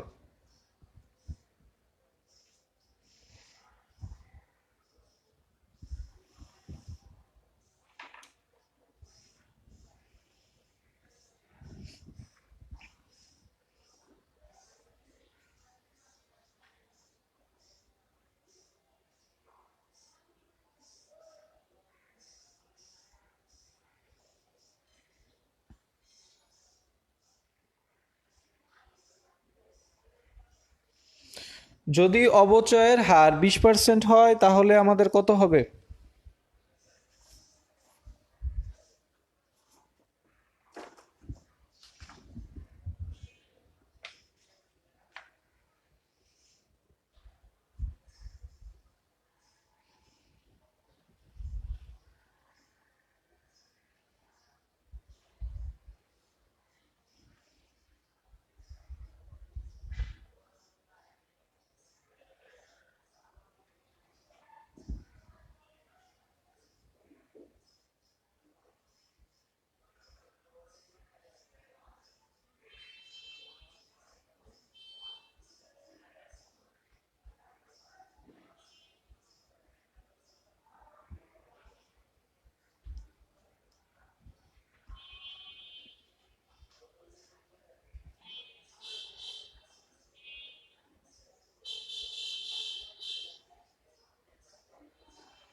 আচ্ছা, এখন জিনিসটা হচ্ছে এই যে এই ধরনের ম্যাথ করতে গেলে, আচ্ছা আমি কোয়েশ্চনটা এখন মুছে দিলাম, আমি বলছি ক্রয় মূল্য 90,000, আনান খরচ 10,000, ভগ্নাবশেষ মূল্য ছিল 10,000, আর আমাদের অবচয়ের প্রথমবার বলেছিলাম 10,000 এবং দ্বিতীয়বার বললাম কত? দ্বিতীয়বার 20%। এখন কথা হচ্ছে এই ধরনের ম্যাথমেটিক্যাল প্রবলেমে আপনারা অনেকে যে ভুলটা করছেন, অনেকে হয়তো এখানে এই অঙ্কে ভগ্নাবশেষ মূল্য কাউন্ট করছেন, যে হয়তো 90,000-এর উপর আপনারা টোটালটা কাউন্ট করছেন। এখানে তো 90,000 হবে না, কারণ হলো 90,000 আমার ক্রয় মূল্য ছিল, তার থেকে আমার 10,000 কি হয়েছে, আনায়ন খরচ হয়েছে। তার মানে আমার নিট কত, নিট কিন্তু আমার 1,00,000 টাকা। এইখানে আমরা যেহেতু বলেছি ক্রমহ্রাসমান পদ্ধতি, ক্রমহ্রাসমান পদ্ধতিতে আমরা কি বিবেচনা করি না, ক্রমহ্রাসমান পদ্ধতিতে আমরা ভগ্নাবশেষ মূল্য বিবেচনা করি না। তার মানে আমার নিট ক্রয় মূল্যই কি হবে, আমার অবচয়যোগ্য মূল্য। তো এখন এইটার ক্ষেত্রে আমরা বেশিরভাগ ক্ষেত্রে যেটা আমরা দেখে আসছি সেটা হচ্ছে আমাদের যেটা করতে হয়, এই মূল্য থেকে এটার আবার অবচয় কি করে দিতে হয়, বাদ দিয়ে দিতে হয়। ধর প্রথম অঙ্কের জন্য 10% যদি বাদ দেই, তাহলে 10% আমার কত আসে, 10,000, তাই না? তো 10,000 যদি বাদ যায়, তাহলে আমার দ্বিতীয় বছরে যে থাকবে কত, 90,000। আবার 90,000-এর উপর আবার কত পার্সেন্ট বাদ দিতে হবে আমার, 10%, যেটা আমার কত, 9,000। তো 9,000 বাদ দিলে আমার তৃতীয় বছরে থাকবে কত, 81,000। তো তৃতীয় বছরে যেহেতু তৃতীয় বছরে তো আমার বাদ দিতে হচ্ছে না, তৃতীয় বছরকে আমাকে বলছে জাস্ট কত, এইটুকুর অ্যান্সার জানতে চাইছে। তো তৃতীয় বছরে আমার আলটিমেটলি কত আসছে, 81,000। তো 81,000-এর উপর যদি আমরা 10% করি, তার মানে আমার তৃতীয় বছরে অ্যান্সারটা কত হবে, 8,100 টাকা। আমরা এইভাবে করি না মোটামুটি। এইটা হলো আমাদের মোটামুটি যদি লিখিত আসে তাহলে আমরা এইভাবে করব। কি বললাম, যদি আমাদের লিখিত পার্টে যদি এই ধরনের আসে যে আমার তৃতীয় বছর অবচয় কত, তাহলে অবশ্যই এইভাবে করতে হবে। আর যদি আপনি টেকনিক্যালি, এখন ধরেন আমি কিন্তু আপনাদের করা সহজের জন্য কিন্তু এই অ্যামাউন্টটা একবারে সহজ করে দিছি, সিম্পল করে দিছি। এর জন্য কিন্তু এই যে এইভাবে আপনি মুখ দিয়ে করতে পারতেন বা এইভাবে করে আসতে পারছেন। পরীক্ষা এই ধরনের যদি না দেয়, তাহলে সেই ক্ষেত্রে আমরা একটা শর্টকাটের একটা ট্রিক আমরা একটা করতে পারি, যে যেভাবে আমরা যদি আমরা দেখি, তাহলে আমরা সরাসরি তৃতীয় বছরেরটা নির্ণয় করতে পারবো। কিভাবে, এটা হয়তো অনেকের বুঝতে অসুবিধা হবে। যদি বুঝতে অসুবিধা হয় কাইন্ডলি একটু কমেন্ট করে জানিয়ে দিন।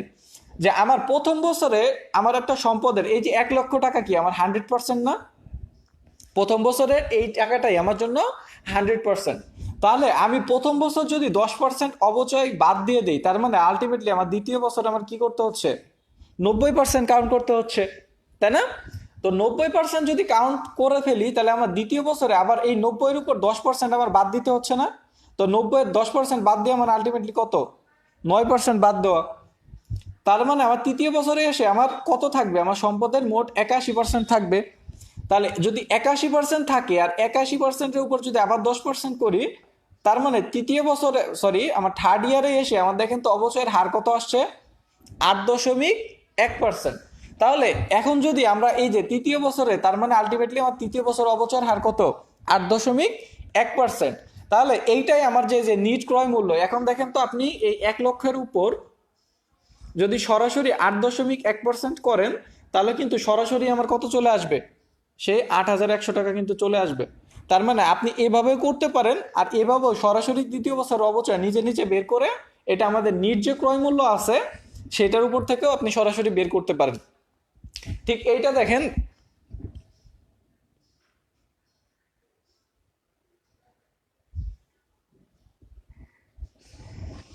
আর এই যে 20%-এর যেটা দেখছি সেটাও দেখেন, আমরা এই যে এইভাবে শর্টকাট দিয়ে আমরা বের করতে পারি। কিভাবে, আপনাদের বোঝার সুবিধার্থে আমার প্রথম বছরে আলটিমেটলি সে আগের মতোই, এটা হলো আমাদের কত, যদি 10% হয় আর যদি 20% হয় তাহলে কি হবে, তাহলে প্রথম বছর তো অবশ্যই 20% আমরা ব্যবহার করেই ফেললাম।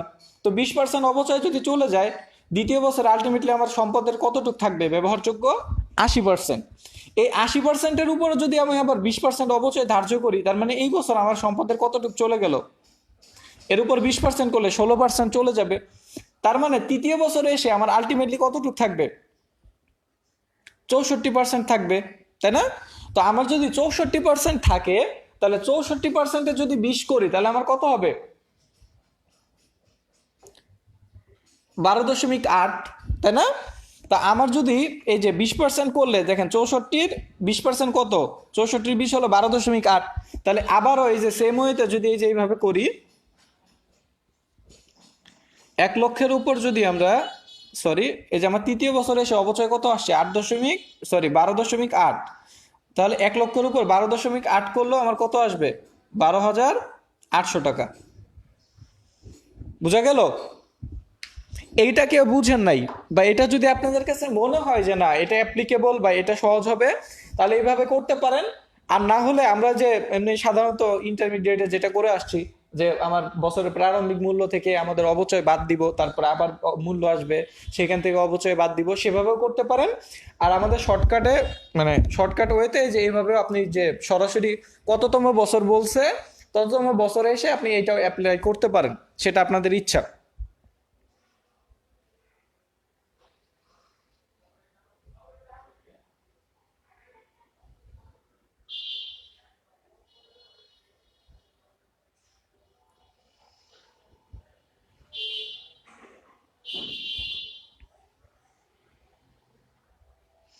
এটা যদি বুঝতে অসুবিধা, মানে এটা আমি বলছি না যে এটা সবাই ফলো করবেন, বাট আমার কাছে মনে হয় যদি ক্রমহ্রাসমান পদ্ধতি বলে, তাহলে এই প্রসেসটা আপনি ফলো করতে পারেন। ঠিক আছে? তো এই প্রসেসটা অনেকে হয়তো অ্যাডপ্ট করে নেবেন। আর যদি মনে হয় যে না আপনারা ওইভাবে করবেন, কিন্তু লিখিত আসলে কিন্তু ওইভাবে করতে হবে ইন জেনারেল আমরা যেটা করি। আর যদি এটা মনে হয় যে না আপনাদের অ্যাডপ্টেবল, তাহলে এইভাবে ফলো করেও করতে পারেন। এইভাবে যেটা সুবিধা হয় কি, প্রত্যেক বছর এটা করতে হয় না, একবারে যততম বছর বলে তততম বছরে গিয়ে আমরা সেই পার্সেন্টেজটা নিয়ে, যদি দ্বিতীয় বছর বলতো তাহলে 16% করলেই হইতো, প্রথম বছর তো 20% হবে, তো এইভাবে গেলেই হবে।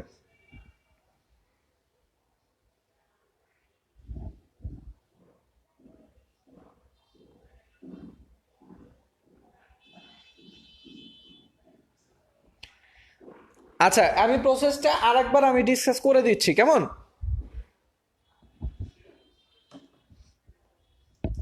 দেখেন, আমাদের ওই প্রসেসটা এমসিকিউর জন্য কিন্তু এটা আমরা ফলো করব। যদি আমরা লিখিতের জন্য চাই তাহলে লিখিতের জন্য এইভাবে দেখাইতে হবে, আর ওইভাবে দেখাই দিলে আরো বেশি অ্যাপ্রোপ্রিয়েট। কিন্তু এমসিকিউর জন্য এই প্রসেসটা কেন বলছি, কারণ হলো আমাদের ঝামেলা নাই। নর্মালি বলি, এই যে এইটাই যদি বলি যে আমার একটা সম্পদের 100% কি আমার কি অবচয়যোগ্য মূল্য না, এই মূল্য আমাদের দেখার দরকার নেই। আমাদের যে ভ্যালুটা থাকে সেটা আমার কি 100%-এ থাকে, তাই না? তো আমাদের প্রথমে যদি এই যে যদি আমাদের বলে যে 10% করে অবচয় ধরতে হবে, তাই না? তো 10% যদি অবচয় ধরে, তার মানে আলটিমেটলি আমি একটা বছরে, মানে প্রথম বছরে আমার সম্পদের কত পার্সেন্ট বাদ চলে গেল? 10% বাদ হয়ে গেছে। তার মানে দ্বিতীয় বছরে এসে আমার সম্পদের মূল্য আর কতটুকু বাকি আছে? 10% যদি বাদ যায়, তার মানে দ্বিতীয় বছরে এসে আমার সম্পদের মূল্য বাকি আছে 90%। তো তার উপর আবার এই বছর আমার কত বাদ দিতে হবে? 10% বাদ দিতে হবে। তো এই বছর যদি 90-এর যদি 10% করি, তাহলে কত আসে সেটা? 9%। তাহলে দ্বিতীয় বছরের অবচয় আমার কতটুকু আসছে? 9%। তাহলে এইটা আমার যদি এই বছর বাদ যায়, তাহলে তৃতীয় বছরে আমার সম্পদের কতটুকু বাকি থাকবে? এই দেখেন, এখানে 10%, এখানে 9%, আমরা টোটাল 19% বাদ বাদ হয়ে গেছে। তার মানে আলটিমেট বাকি আছে কতটুকু? 81 ভাগ। তো 81-র উপর যদি আবার 10% করি, তাহলে কত আসলো? 8.1। তাহলে এই যে রেটটা চলে আসছে, এটা দিয়ে আমার সম্পত্তি যত নিট মূল্য, সেটার উপর আমরা করে দিতে পারবো না। এখানে আমার একের জায়গায় 10 লাখ 15 লাখ যাই বলুক, তার উপর আমরা সরাসরি 8.1 যদি করি, তাহলে আমার কি হয়ে যাবে? অবচয়টা বের হয়ে যাবে দ্বিতীয় বছরের। সেম ওয়েতে এই যে 20% যদি বলে, তাহলে আমার মোট মূল্য থেকে আমি প্রথম বছরে কতটুকু বাদ, মানে আমরা ব্যবহার করে ফেলছি 20%। তার মানে আলটিমেটলি আমি দ্বিতীয় বছর থেকে আমি কতটুকু আর অবশিষ্ট ব্যবহার করতে পারবো? 80% বা 80 ভাগ। তো 80 ভাগের আবার এই বছর আবার কতটুকু আমার ব্যবহার করে ফেলতে হবে? 20 ভাগ। তাহলে 80-র 20 ভাগ কত হয়? 8 দুগুণা 16, 16%। তার মানে দ্বিতীয় বছরে আমরা ব্যবহার করে ফেলছি 16%। তার মানে আলটিমেটলি আমার তৃতীয় বছরে এসে আমি কতটুকু ব্যবহার করতে পারবো? 64%। তাহলে 64%, তো এটা আমি ব্যবহার করতে পারলেও তৃতীয় বছরে আমার আবার 20% বাদ দিতে হবে। তার মানে এইটার যদি আমরা 20% করি, তাহলে 6 দুগুণা 12, আর 4 দুগুণা কত? 8। তার মানে আলটিমেটলি কত আসতেছে আমার? 12.8। তো এই রেটটা নিয়ে আমি যদি আমাদের নিট ক্রয় মূল্য যদি 10 লাখও বলতো বা 15 লাখও বলতো, তার উপর আমরা 12% করলেই আমাদের কি হয়ে যেত? তৃতীয় বছরের অবচয় বের হয়ে যেত। বোঝা গেছে? যাদের কাছে মনে হয় না এই প্রসেসটা ভালো বা এই প্রসেসটা ইজি, তারা এটা ফলো করতে পারেন, সমস্যা নাই। 16%, এই যে দেখেন, আমার ছিল হলো 100 থেকে আমরা প্রথম বছর 20%, এই দেখেন দ্বিতীয় বছর ক্ষেত্রে আমরা কিন্তু এই যে বলছে এটা 10% রেটে, এটা হলো 20% রেটে। তো যদি আমি 20% করে যদি আমি কাউন্ট করি, বা 20% যদি আমাকে ধার্য করতে বলে, প্রথম বছরে কতটুকু বাদ যাবে আমার? 20% বাদ যাবে। তাহলে আমার দ্বিতীয় বছরে আলটিমেট থাকবে কতটুকু? 80% থাকবে না, বা 80 ভাগ ব্যবহার করতে পারবো। তা 80-র উপর যদি আমি 20% করি, তা 8 দুগুণা কত? এটা আমরা নর্মাল প্রসেস, আমরা তো এটা সাধারণ জ্ঞানেরই একটা মানে সাধারণ গণিতেরই, যে আমাদের পার্সেন্ট এইভাবে দুইটা শেষে শূন্য থাকে, তো দুইটা আমাদের বাদ দিয়ে জাস্ট গুণ করলেই হয় না? তো আলটিমেটলি আমার দ্বিতীয় বছরে কতটুকু আমার অপচয় ধরতে হবে? 16%। আর আমরা আরেকটা জিনিস দেখেন, এই প্রসেসটা কিভাবে বলে, আমরা ক্রম হ্রাসমান, কি বলছি, ক্রমে ক্রমে সেটা কি হয়ে আসে, হ্রাস হয়ে আসে। এইটার টেন্ডেন্সি আপনি এখানে দেখতে পারবেন। দেখেন এখানে প্রথম বছরে অবচয় ধরছিলাম 20%, দ্বিতীয় বছর সেটা কমে কত হয়েছে, 16%, তারপরে কমে 12.8। এভাবে আস্তে আস্তে কমতে কমতে লাস্ট ইয়ারে বা শেষে এসে আমার কত হয়ে যাবে, আলটিমেটলি 0 হয়ে যাবে। বোঝা গেছে ব্যাপারটা? এর জন্য এটাকে বলে ক্রমহ্রাসমান পদ্ধতি, মানে আস্তে আস্তে আমার কি হয়ে আসে, অবচয়টা কমে আসে।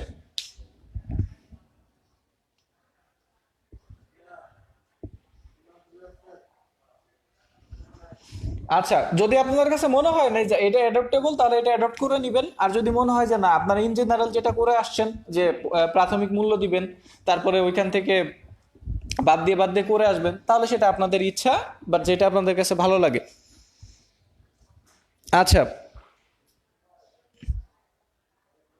এখন দেখি তাহলে আমাদের যেটা আমরা তো মোটামুটি এখন দেখে ফেলছি না,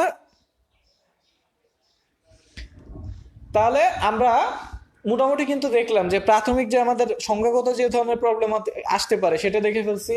অবচয় কিভাবে নির্ণয় করে বা কোন ধরনের প্রবলেম আসতে পারে সেটাও আমরা দেখে ফেলছি। এখন কথা হচ্ছে আমাদের আরো একটা জিনিস যেটা দেখতে হবে, আমি কিন্তু প্রথমে বলছিলাম যে আমাদের বলতে পারে যে সম্পদটি কত বছর আগে কিনা হয়েছে বা কত তারিখে কিনা হয়েছে। তো আমরা প্রথমে একটু কমপ্লিকেটেড লাগতে পারে এই জিনিসটা, যদিও তেমন একটা কোয়েশ্চন আসে না এখান থেকে, আমি বলে দিচ্ছি, অত প্যানিক হওয়ার কিছু নাই। এখান থেকে তেমন একটা কোয়েশ্চন আসে না, কিন্তু তারপরও রেয়ার, আসলেও আসতে পারে, আসলেও আসতে পারে। ঠিক আছে, তো এটা কেমন হতে পারে, আপনাদের একটা কোয়েশ্চন আমি লিখে দিচ্ছি, আপনারা একটু ট্রাই করবেন, তারপরে তো আমি আছি, সলিউশন করে দিব।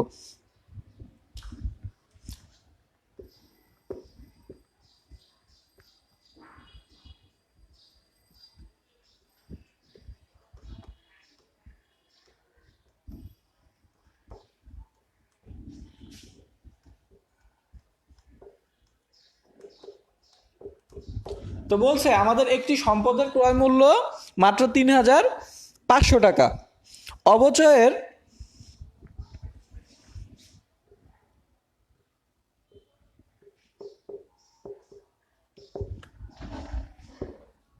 হার 10%, তাহলে একটি আমাদের ক্রয় মূল্য বলছে 3,500, অবচয়ের হার 10%।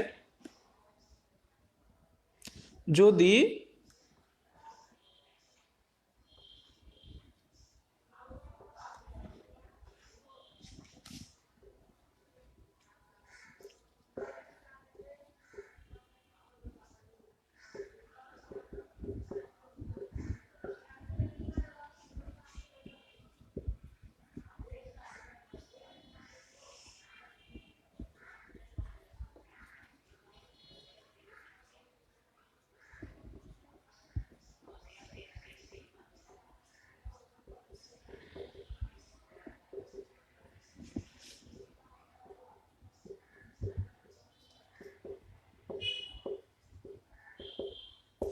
আচ্ছা, আমাদের বলছে একটা সম্পদের ক্রয় মূল্য 3,500 টাকা, অবচয়ের হার বলছে 10,000, আর বলছে পুঞ্জীভূত অপচয়, ধরেন আজ পর্যন্ত আপনি সম্পদটা অনেক আগে ক্রয় করছেন, ঠিক আছে, কত দিয়ে, 3,500 টাকা দিয়ে।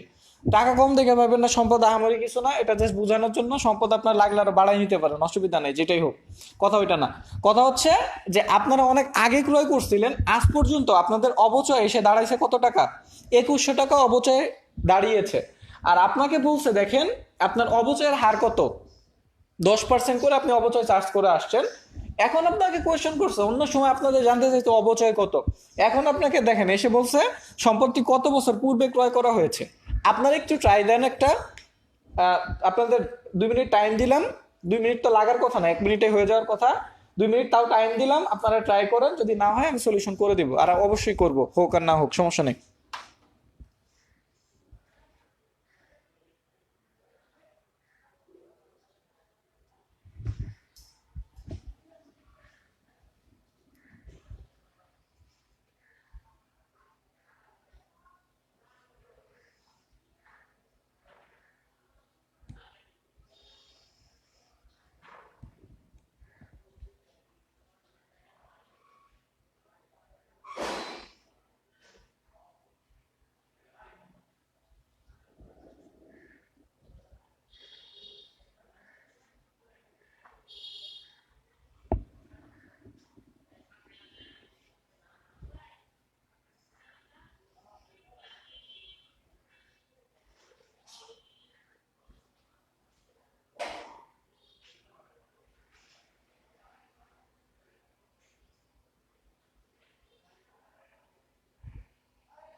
হুম, আচ্ছা, এই তো অনেকে করে ফেলছেন, গুড।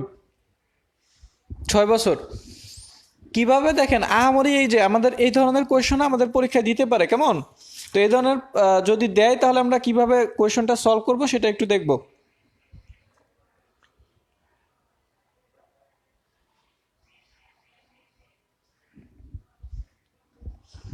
আচ্ছা, তাহলে আমি কোয়েশনটা মুছে দিচ্ছি, হ্যাঁ। এই ধরনের যদি আমাদের প্রবলেম দেয়,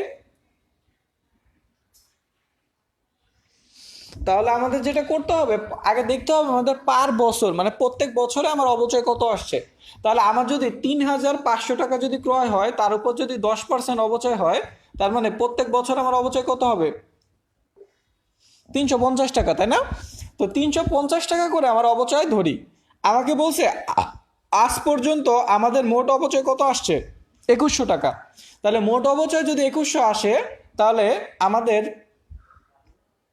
আমরা সহজে দেখতে পারতেছি না, আমাদের 2100 টাকা আসছে, তাহলে আমাদের পুঞ্জীভূত হয়ে গেছে এতটুক, আর আমাদের পার ইয়ার, তাহলে আমরা যদি পার ইয়ারের যে অবচয় আছে সেটাকে যদি পুঞ্জীভূত অবচয় দিয়ে ভাগ দেই, তাহলে এইখানে মোট কত বছরের অবচয় আছে সেটা আমরা কি জানতে পারবো, এখান থেকে আমরা বের করতে পারবো বা জানতে পারবো।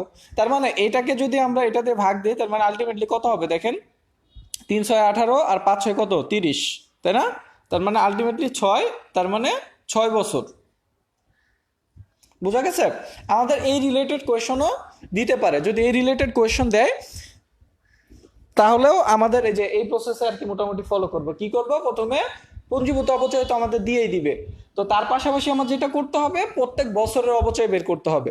তো প্রত্যেক বছরের অবচয় যে বের করব, তারপরে পুঞ্জীভূত অবচয় দিয়ে আমাদের এটা ভাগ করে নিতে হবে, যেটা আসবে মোটামুটি আমরা ধরে নিব সেটাই অ্যান্সার।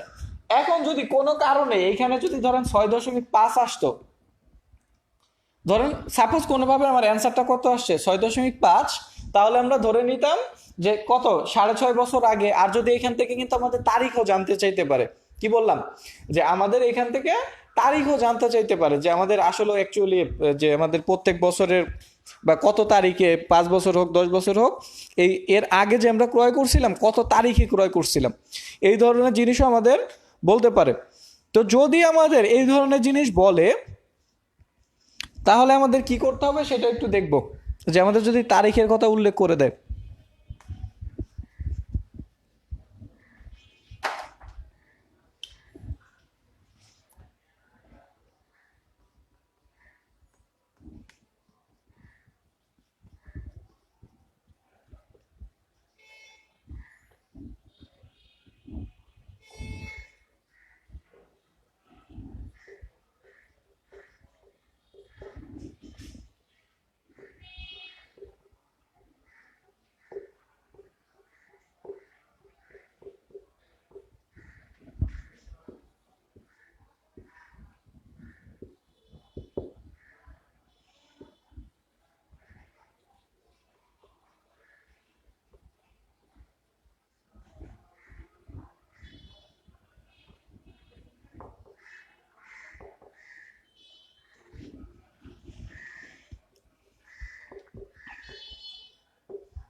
আচ্ছা, বলছে একটি সম্পদের ক্রয় মূল্য 5 লক্ষ টাকা, এটার সম্ভাব্য আয়ুষ্কাল 5 বছর বলেছে, পাশাপাশি ভগ্নাবশেষ মূল্য থাকবে 50,000 টাকা। যদি বছর শেষে দেখেন, এই বছর শেষে আমাদের আমরা অবচয় ধার্য করেছি কত, 37,500 টাকা। তাহলে আমাদের কত তারিখে আমরা সম্পত্তি ক্রয় করছি, আগেরটা যেমন দেখলাম যে কত বছর পূর্বে আমরা ক্রয় করেছিলাম সেটা আমরা নির্ণয় করছি, তাহলে আমাদের এই যে তারিখের কথাও বলতে পারে যে কত তারিখে আমরা আলটিমেটলি ক্রয় করছি, তাহলে কত তারিখে হবে এটা একটা ট্রাই দেন, আপনারা এটা করে ফেলতে পারবেন।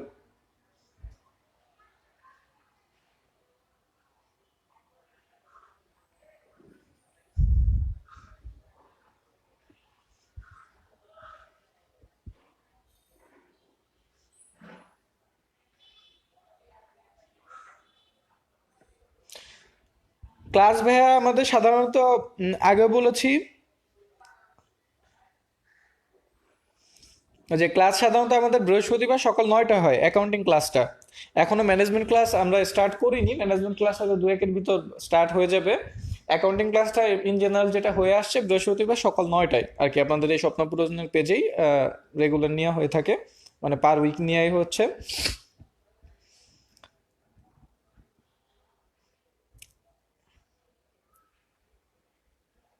আচ্ছা, পার্সেন্টেজ নিয়ে যিনি কোয়েশ্চেন করেছেন, এখন পার্সেন্টেজটা তো সরলরৈখিকের করব নাকি আপনাদের ক্রম ও হ্রাসমানের যেটাই হোক, সেটা একটু কাইন্ডলি আপনার তো স্ট্রেট করতে হবে যে কোনটার পার্সেন্টেজ নিয়ে আপনি কোয়েশ্চেন করেছেন।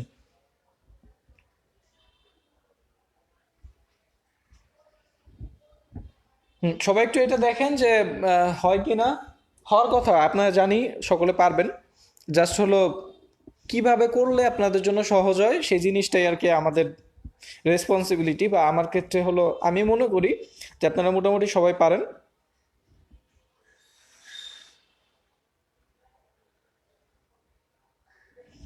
আচ্ছা, মাস যিনি বলছেন, হ্যাঁ ঠিক আছে, আমি কিন্তু তারিখের কথা বলেছি যে কত তারিখে। একজন লিখেছেন 5 মাস আগে, তা আমি বলছি এটা অ্যাকচুয়ালি কত তারিখে হবে আর কি, সেটা তারিখটা স্টেট করতে হবে। হ্যাঁ, পার ক্লাসে আপনার এক একটা সাবজেক্টের ক্লাস একটা করে নেওয়া হচ্ছে।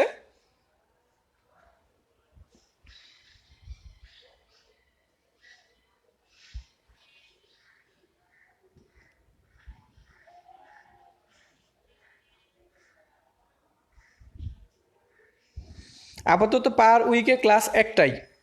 আহ, আপনাদের দেখবেন অন্যান্য যে সাবজেক্টগুলো আছে বা অন্যান্য যারা গ্রুপেরও আছেন, বা ইংলিশ বলেন, বাংলা বলেন, জিকে বলেন, বা সায়েন্সের যে বেসিকগুলো আছে, সেগুলোও কিন্তু মোটামুটি পার উইকে ক্লাস একটা করে নেওয়া হচ্ছে। বিকজ আপনারা ক্লাস তো আর আজকে শুরু হয়নি, ক্লাস প্রায় কিন্তু আজকে 1.5-2 মাসের মতো হচ্ছে প্রায়। তো এখন এই যে আমাদের কোর্সটা হয়তো প্রায় শেষের দিকে, আর হয়তো 2টা কি 3, হাইস্ট গেলে হয়তো 3টা ক্লাস হয়তো আমরা নিব। তারপরে এর পাশাপাশি অন্যান্য যে সাবজেক্টগুলো আছে, বিজনেস রিলেটেড যে কোর্সগুলো আছে, সেগুলো হয়তো আমি কভার করব, আর অন্যান্যগুলো তো আপনাদের অন্য যে টিচার বা ভাইয়ারা যারা আছে তারাই করবে।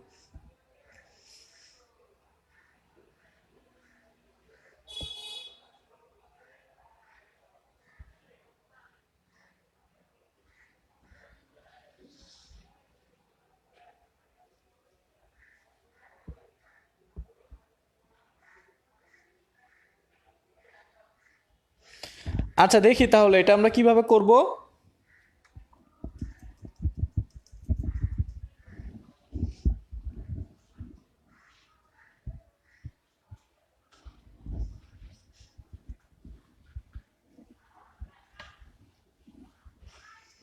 আচ্ছা, আমাদের কাছে বলেছিল যে আমাদের ক্রয় মূল্য কত, 5 লক্ষ টাকা, তাই না? তা আমাদের ক্রয় মূল্য 5 লক্ষ, তার পাশাপাশি আমাদের বলেছিল ভগ্নাবশেষ মূল্য কত, 50,000, আর আনুমানিক বয়স কত, 5 বছর। তাহলে আমাদের পার ইয়ার যদি অবচয় বলি, তাহলে পার ইয়ার কত হবে, এখানে থাকবে 4.5 লাখ, যেটাকে আমরা 5 দিয়ে ভাগ করতে হবে, তাহলে কত, 90,000, 5 নং 45। তাহলে আমার পার ইয়ার অবচয় 90,000। তাহলে এখন যেহেতু আমাকে তারিখ নির্ণয় করছে, তার মানে আলটিমেটলি আমরা তো আর ডে দিয়ে ভাগ করব না। ডে দিয়ে ভাগ করলেও করতে পারবেন, এটা অনেক কমপ্লিকেটেড, আর ওই ধরনের জিনিস আমাদের আসবে না যে আপনি কোন তারিখে, আপনি ডে দিয়েও কিন্তু করতে পারেন যে কত ডে আসছে। আপনি 365 দিয়ে যদি ভাগ দেন, তাহলে আপনার একটা ডে এর সংখ্যা চলে আসবে, ওই ডেও কাউন্ট করতে পারবেন। বা ডে নিয়ে আমাদের ওইভাবে পেঁচাল পড়ার দরকার নাই, আর আমাদের পরীক্ষা অত ঝামেলাও দিবে না। সো আলটিমেটলি আমরা যেটা আগেই করবো স্মুথলি, 1 বছরে 12 মাস, তার মানে আমরা 12 দিয়ে ভাগ দিব। তাহলে যদি আমরা 12 দিয়ে যদি করি, তাহলে এই বছরের আমাদের পার মান্থ আমাদের অবচয় আসার কথা 70, 64, তাহলে আমাদের কত আসবে, 7,500 টাকা। তার মানে আমার পার মান্থের অবচয় কত, 7,500। আর আমাকে বলছে আমাদের পুঞ্জীভূত অবচয় কত, 37,500।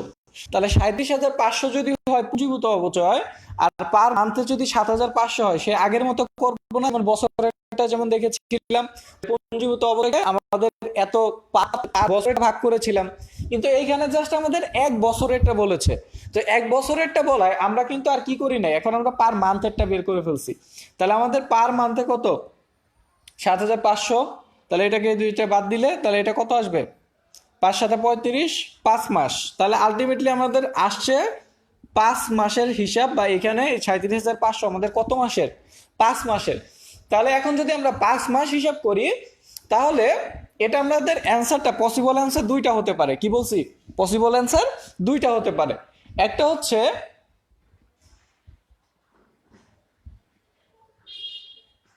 যে জুলাইয়ের যে লাস্ট অথবা আগস্টের শুরু।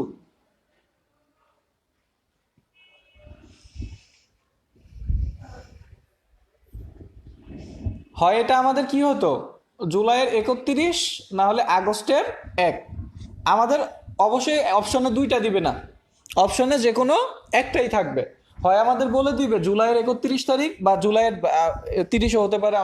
আমি আমার মন মতো বললাম, জুলাই সম্ভাব্য 31-এ, যেটাই হোক আমাদের জুলাইয়ের হয় শেষ তারিখ হবে, না হলে আগস্টের কি হবে, শুরুর তারিখ হবে, কেননা 5 মাস আমার পিছনে যাইতে হবে। তো আমাদের পসিবল অ্যান্সার যদি জুলাইয়ের 31 থাকে তাহলে সেটা অ্যান্সার করব, আর যদি না আমাদের অপশনে দেখি যে আগস্টের 1 আছে, তাহলে সেটাই অ্যান্সার করে দিব। বুঝা গেল?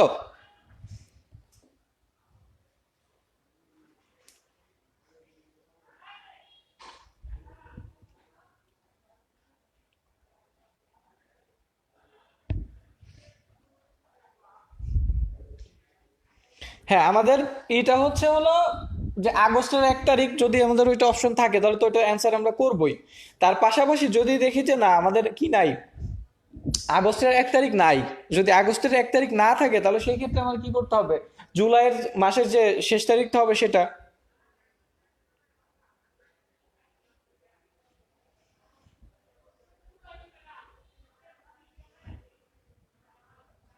হ্যাঁ, যেহেতু আমাদের বছর শেষ, আমাদের বছর দেখেন আমাদের আসছে হচ্ছে কয় মাস, 5 মাস। তাহলে 5 মাস যদি আসে, যে আমরা 5 মাস পূর্বে জিনিসটা কাউন্ট করেছি। হ্যাঁ, previous year, sorry previous years বলছি, প্রিভিয়াস ক্লাসগুলো দেখবেন আপনাদের এই পেজে আপলোড করা আছে। শুধু আমার এই অ্যাকাউন্টিং ক্লাসই না, অন্যান্য ক্লাসের যে ইগুলো আছে সেগুলো এই পেজে পেয়ে যাবেন। দেখেন আমাদের কথা হচ্ছে আমরা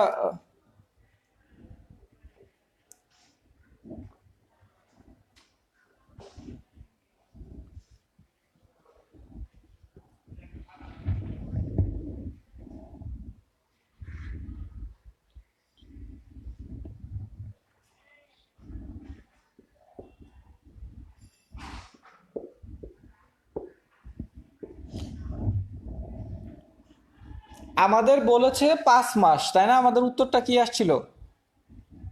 5 মাস আসছিল। তাহলে আমাদের যেহেতু 5 মাস আসছে, তার মানে আমাদের 5 মাস পূর্বে যেতে হবে। তো ডিসেম্বর তো আমাদের 1 মাস, 1, 2 নভেম্বর, 3 অক্টোবর, 4 সেপ্টেম্বর, 5 কি অগস্ট। তাহলে 5 মাস পুরাটা যেহেতু ব্যবহার করছি, তার মানে আলটিমেটলি আমার অগস্টের কত আসবে, হয় অগস্টের 1 তারিখ আসবে। আমাদের প্রপার অ্যান্সার হওয়া উচিত কি, আগস্টের বা অগস্টের 1 তারিখ। কিন্তু যদি কোনো কারণে যদি দেখি যে আমাদের অপশনে কি নাই, অগস্ট নাই, তাহলে সেই ক্ষেত্রে আমাদের অ্যান্সার করতে হবে এর আগের মাসের শেষ তারিখ।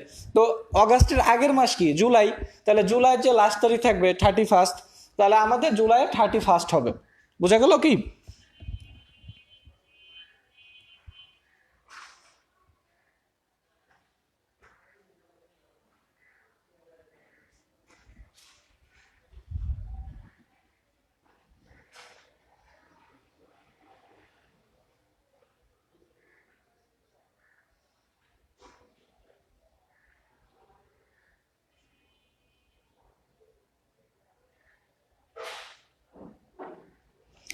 আচ্ছা, কোচিং এর এক্সাম গুলো আপনাদের মোটামুটি যেটা করা হয়েছে যে মোটামুটি কোর্স শেষ হলে তারপরে আপনাদেরকে একবারে নেওয়া হবে, পরীক্ষা নেওয়া হবে পার ক্লাসে। আগে একটা সিদ্ধান্ত ছিল যে আপনাদের এক্সাম গুলা প্রত্যেক ক্লাসের আগে বা ক্লাসের পরে নেওয়া হবে। বাট বেসিক্যালি হলো যেটা করা হয়েছে যে আপনাদের ক্লাসগুলো শেষ হলে তারপরে পেজে আপনাদের সেটা গুগল ফর্মে হোক বা আপনাদের এমনি এফবি হয়তো গ্রুপে গ্রুপে হোক, বা এই পেজেই হোক, যেভাবেই হোক আপনাদের পরীক্ষাগুলো কোর্সগুলো যখন কমপ্লিট হয়ে যাবে তখন নিয়ে নেওয়া হবে, সমস্যা নেই। কমপ্লিট হলে তারপরে আর কি নেওয়া হবে। আচ্ছা, আর যিনি আর কি ওই যে অবচয়ের হার নির্ণয়ের যিনি বলছিলেন যে ক্যালকুলেটর ছাড়া আমাদের পরীক্ষায় আহামরি তেমন কিছু আসে না, জাস্ট অবচয়ের হার নির্ণয় সিম্পল একটা কাজ। 100কে আমাদের যত বছর ব্যবহার করব সেটা দিয়ে ভাগ, মানে আমরা ভাগ করে দিব, কেমন, বছর দিয়ে। যেমন ধরেন আমাদের বললো যে আমি একটা যদি সম্পদ 10 বছর ব্যবহার করি, তো 10 বছর ব্যবহার করলে আলটিমেটলি সেটা কি হবে, 100কে 10 দিয়ে ভাগ করব, তাহলে কত আসবে আমার, 10। এই 10 আমাদের কি অবচয়ের হার। যদি সেটা ক্রমহ্রাসমান বলে, তাহলে ক্রমহ্রাসমানের ক্ষেত্রে কি করতে হবে, এটাকে আবার 2 দিয়ে আমার গুণ করতে হবে। ক্রমহ্রাসমানে আমাদের সরলরৈখিকে যা আসে তার থেকে কি করি, দ্বিগুণ করে নেই। আর পরীক্ষায় আপনাকে অবচয়ের হার নির্ণয় করতে আপনাকে বলবে না যে এত এত হয়েছে তাহলে ওই অবচয়ের হার কত, এত কমপ্লিকেটেড দিবে না। আর যদি আপনাকে একবার টাফ অমন জিনিস দেয়, ওটা ক্যালকুলেটর ছাড়া আলটিমেটলি কাউন্ট করা যায় না বা বের করা যায় না। যে আপনাকে ধরেন বলে দিল যে এত টাকা পুঞ্জীভূত হয়েছে, এতটুকু এত এত আসছে, তাহলে অবচয়ের হার কত, এই ধরনের জিনিস পরীক্ষায় আসবে না। কেন এগুলো করতে টাইম নেয়, আপনার কাছে একটা পার এমসিকিউ অ্যান্সার করার জন্য 1 মিনিটেরও কম সময় থাকবে। তো তার ভিতর থেকে আপনাকে এত কমপ্লিকেটেড দিলে আপনি কি একটা জাস্ট একটা কোয়েশ্চেন অ্যান্সার করতে যাবেন পরীক্ষায়, অবভিয়াসলি না। তার মানে আপনাকে এত কমপ্লিকেটেড কোনো কিছু দিবে না, সমস্যা নেই।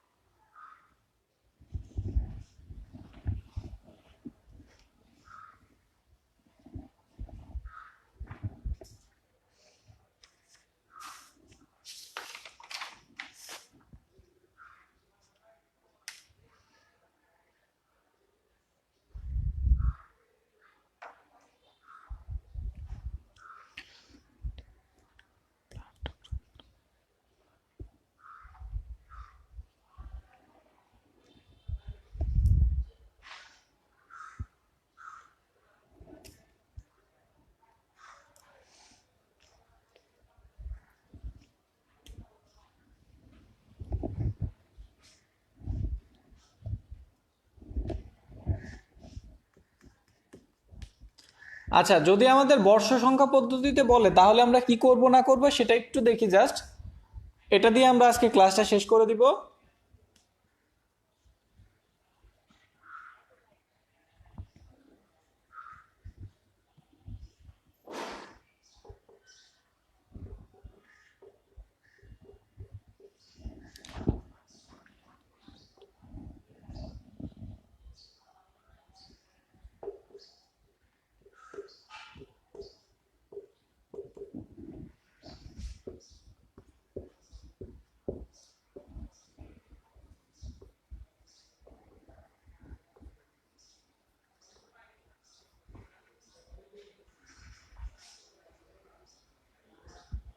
তো বলছে আমাদের সম্পদের ক্রয় মূল্য 75,000 টাকা, ভগ্নাবশেষ মূল্য 7,500 টাকা, এবং যদি আমাদের আনুমানিক বয়সকাল, আনুমানিক আনুমানিক বয়সকাল 5 বছর ধরে নেওয়া হলো, আনুমানিক বয়সকাল কত, 5 বছর, ঠিক আছে। এখন আমাদের বর্ষ সংখ্যা পদ্ধতি দ্বিতীয় তৃতীয় চতুর্থ এইভাবে অনেক বছর বলতে পারে।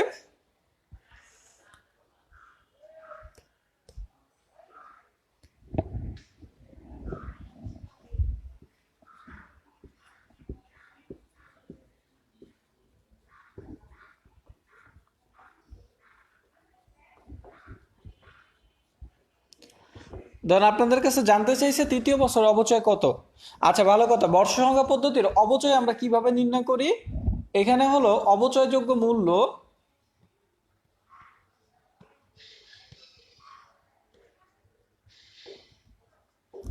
অবচয়যোগ্য মূল্যকে আমাদের মোট বর্ষ সংখ্যা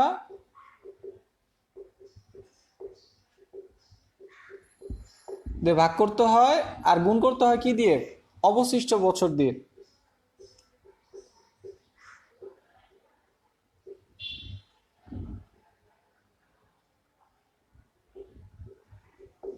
ঠিক আছে, এইভাবে আমরা মোটামুটি নির্ণয় করি। এখন দেখি যদি কারো মনে থাকে,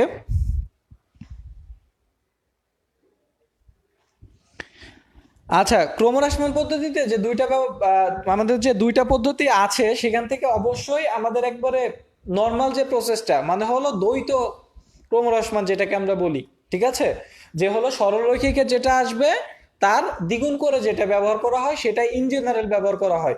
ব্রিটিশ আমেরিকার যেটা দেখা যায় যে একটা কমপ্লিকেটেড একটা হিসেব আছে, একটা ফর্মুলা আছে যে আমাদের এই যে রুট টুট করে একটা বের করতে হয়, তো ওইটা আমাদের ফলো করতে হবে না, কেননা ওইটা দিয়ে আমাদের আসবেও না। আমাদের পরীক্ষায় দ্বৈত ক্রমহ্রাসমান মানে হলো আমাদের সরলরৈখিকে যেটা আসে তার দ্বিগুণ করে যেটা বের করা হয় সেটাই আমাদের ফলো করতে হবে, বুঝে গেল? আমাদের এই যে রুট টুট করে আমাদের এন টেনের যে একটা ফর্মুলা আছে ওটা দিয়ে আমাদের বের করতে হবে না, সো ওইটা নিয়ে প্যানিক হওয়ার কোনো কিছু নাই। জাস্ট হলো ক্রমহ্রাসমান বলতে আমরা দ্বৈত ক্রমহ্রাসমান বুঝি, যেটার হার হচ্ছে সাধারণত আমরা যে সরলরৈখিকে যেটা আসবে তার দ্বিগুণ।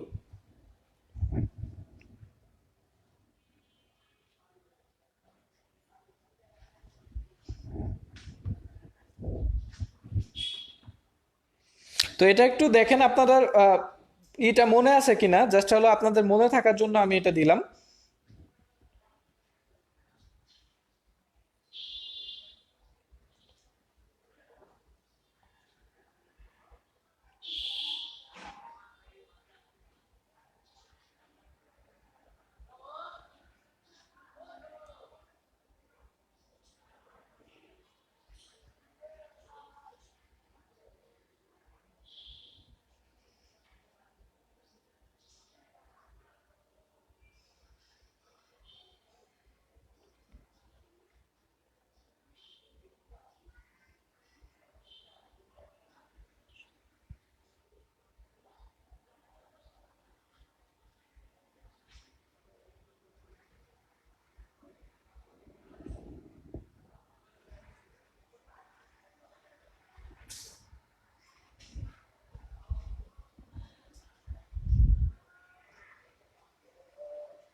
আচ্ছা, এটা আমাদের ফর্মুলার এই যে আমাদের এই ফর্মুলাটা একটু বের করা একটু টাফ। টাফ বলতে হলো এখানে আমাদের মোটামুটি একটু হিসাব কিতাব আছে, যে হিসাব কিতাবগুলো হয়তো আমাদের অনেকের মনে থাকে না, বা যারা মোটামুটি প্র্যাকটিসে আসেন তাদের মনে থাকার কথা। জাস্ট আমি আবার বলে দিচ্ছি,